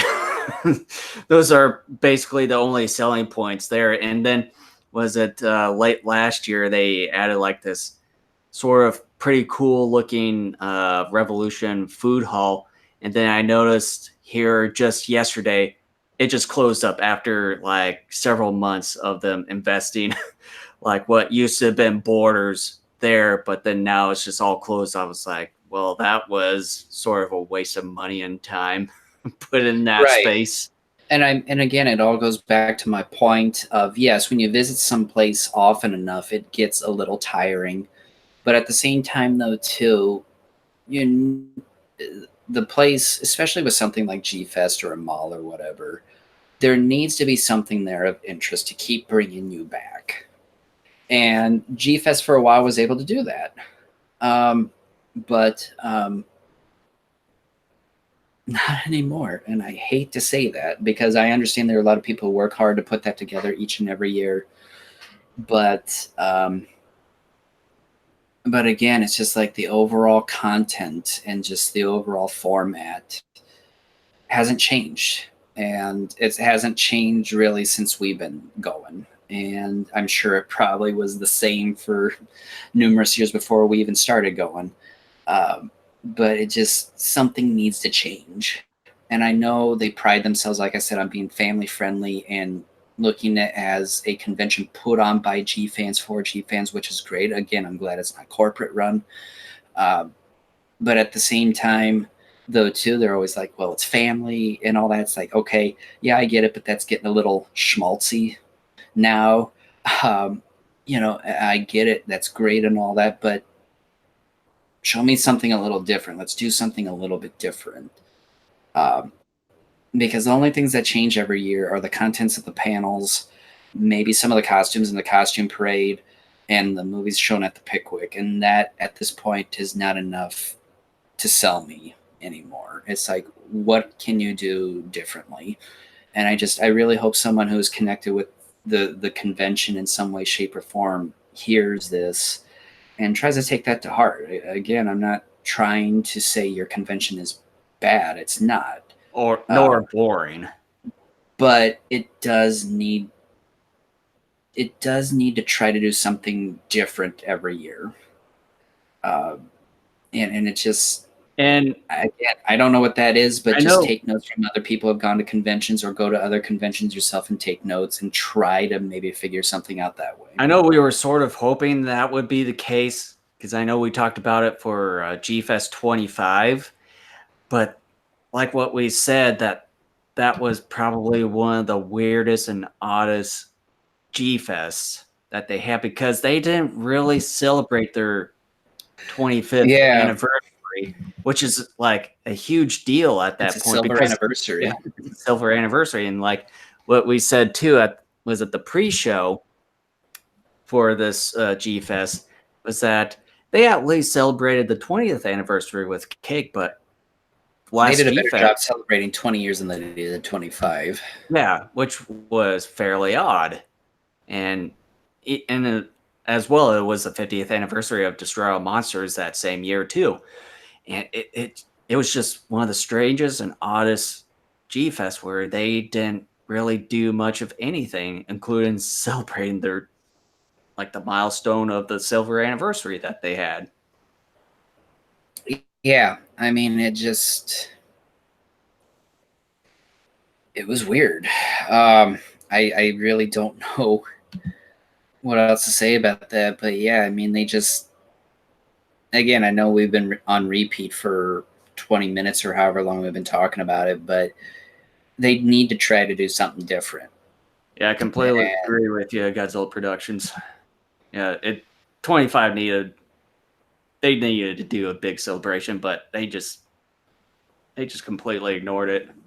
what I would like to see happen, and I don't think it will happen, because we aren't big enough. We don't have the influence that some other people have, and all that. But it would be great if you get enough fans together to like email them or go to the GFEST Facebook page or whatever, and really just bombard them saying it's a nice convention, but something needs to change.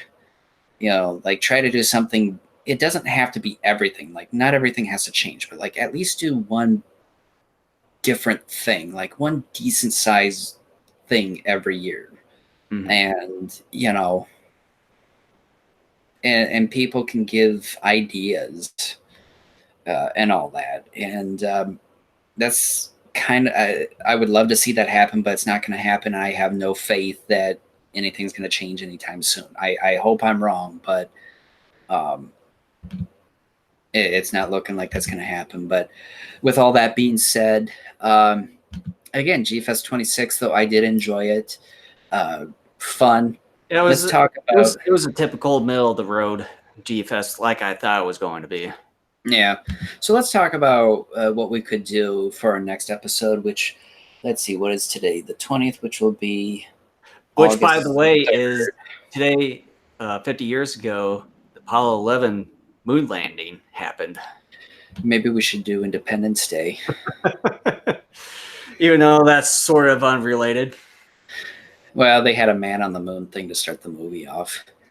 Um, so I'm thinking for August 3rd, let's do a movie commentary. Let's make things a little fun here as we kind of ease back into the regular I think this time is you get to choose this time. Yeah, I get to pick because I made that very clear a while back. Um, Yeah, because I'm my last two choices have been the pretty bad films. they've been bad films. But for me, my analogy is just get them out of the way and over with. Wait a minute. We did do a. No, we didn't. No, we didn't. Never mind. I'm right now trying to narrow it down between two films, and those two films are the 2014 Godzilla and you're gonna love this potential selection, Dragon Wars.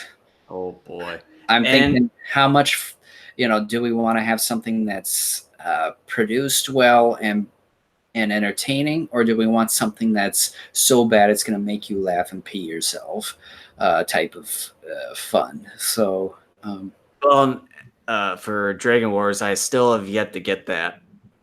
So, oh, you haven't? No. Didn't we do the Golden Bat? Yeah, we did.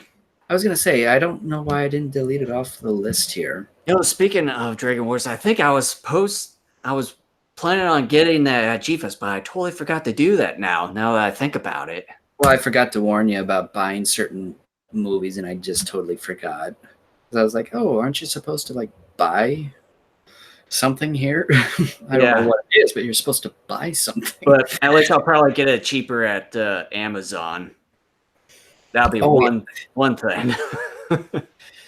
Yeah, like I think it was $6. $6 or $7 off of Amazon.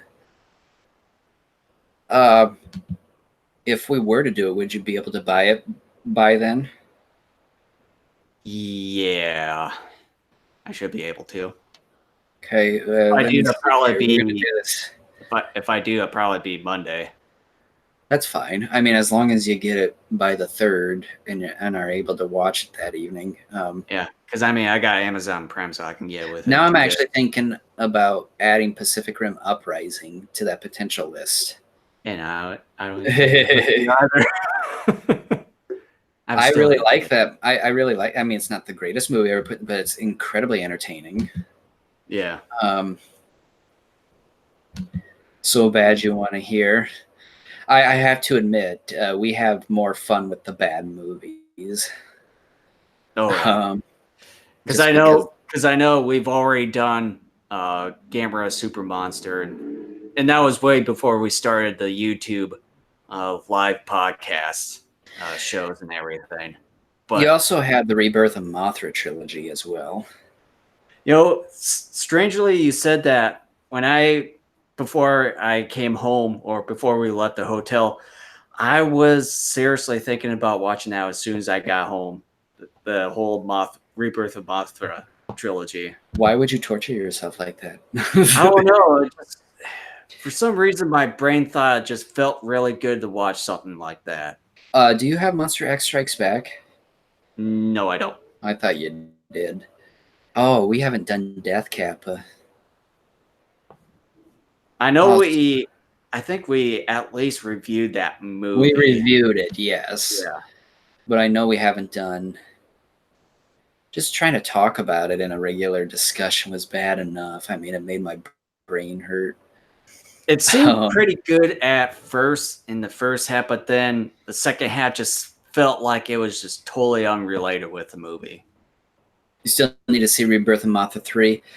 Rebirth of Mothra 3 has some interesting ideas, but in terms of actual execution, it is horrible. And I mean that in the literal sense, because when you see them go back to the Cretaceous period, I kid you not, the dinosaurs that they use definitely look like actual toys. It's awful. I mean, it looks terrible. And I always thought Rebirth of Mothra 3 was maybe my favorite, but then when I went back and rewatched the whole trilogy here a couple of years ago, I realized Rebirth of Mothra 3 is the worst out of the trilogy. And the first two are better. I think my favorite, though, is the second one. But the third one is absolutely terrible. Shoot, what do I want to do? We got to do this on air. People are going to be turning off the feed in their podcasting apps here. And come on, hurry up.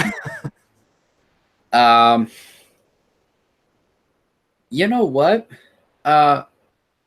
Okay. What the hell are you doing? I'm just really trying to narrow it down here very quickly. You know what?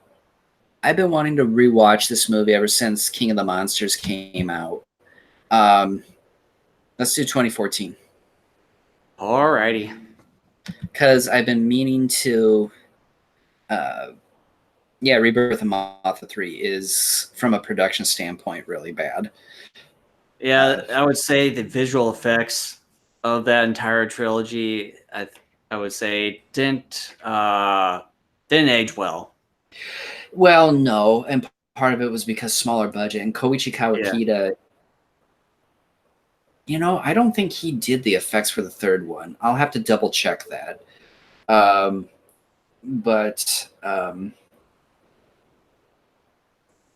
I know he did the effects for the first two. I can't remember if he left for the third one. He might have, but I'm not sure. But yeah, like the effects for the third one are awful. I mean, the Ghidorah and Mothra suits are good, but everything else is terrible. But awesome. You're going to be there for 2014. Awesome. Thank you so much. Yeah. Come join us. August 3rd, we'll have a definitive start time coming out here in another week or two as far as when we're going to start that commentary. So Grand King Ghidorah is an awesome Ghidorah in terms of appearances. I do think that's one of the better looking Ghidorahs out there. But August 3rd, doing... as far as the commentaries, just to let you know, since if you haven't watched our commentaries, we don't show the actual footage or anything else. We watch it together, like from our separate TVs that we have in front of us. You can also watch the movie as well and follow along with what we talk about on the movie. So that's sort of the setup that we do. Yeah, we used to do informative commentaries, but it got to the point that was more work than what we could actually do. So now we just have fun. we just have fun talking. We do a little bit of the some information with the films themselves, but we do like a little bit more of banter or just have fun with them. Yeah. So yeah. August 3rd, the evening of August 3rd, we're going to do a commentary, Godzilla 2014. And after that, we're going to get back to the regular scheme of things, which after that, oh, shoot, actually, I'll be out of town. I think I will be out of town. No, I won't. Scratch Make that. up I'll your be mind. fine. So yeah, August 3rd, we're doing the 2014 commentary. And August 17th, we'll get back to discussing our re-reviews. And that will be covering Godzilla vs. Space Godzilla. Yeah, which I'll be watching again twice. Nothing wrong with that. Yeah, because I originally watched it for us to get ready to do that, but then all of a sudden you had some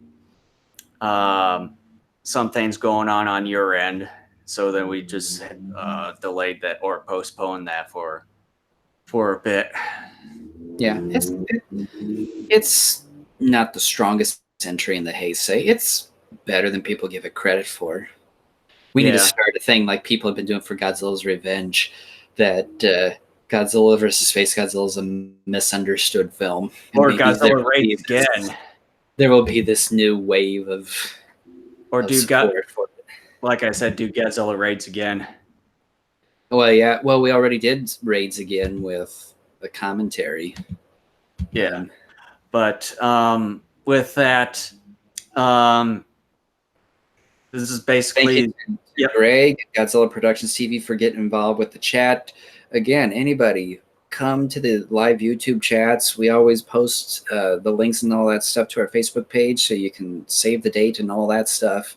Come, we enjoy having you here and getting involved in the discussion. Yeah. So for those of you that are watching this, make sure to hit the subscribe button down below this video to subscribe to our YouTube channel to get the latest updates on some of the videos that we upload or from our live DKN podcast, as well as follow us on Facebook, Twitter, and Instagram. And if you want to listen to us on the go, we're also available on iTunes, Apple Podcasts. About to ready to say iTunes, but they're now discontinuing that. So now called Apple Podcasts. And as well, we're on Google Play Music. And like I mentioned earlier, we just formally announced that we're not only on Spotify, but we're also on the iHeart Radio app as well. So you got different choices there to choose from to listen to us in audio format on the go on your either on your desktop, laptop, or on your mobile phone or tablet. If you're listening to this in the year 2300, or on your sex machine. Yeah. Yep. That's the thing. So, and also you can listen to our audio versions, and we got video on our DaikajuNetwork.com website as well. Yeah, we need to write more stuff for the site. I was going to write some stuff, and then we had that issue. So I know you recently did a review on the Defo Real 98 Godzilla. Yeah, but that's like at least a 4-month-old review now, if not older. And then I still have a draft on my thoughts on the anime trilogy, which I still need to get around to doing. I should do that too. I used to write reviews rather frequently on there, and then, like I said, we got involved with the podcast, and just kind of things went by the wayside. Well, mainly for you, it was family stuff. Yeah, but I'll try to be better about that. It's nice to do stuff like that. But thank you so much for listening. And again, come to our live YouTube feeds. All right. We'll catch you guys on August 3rd. Have a healthy obsession with Kaiju.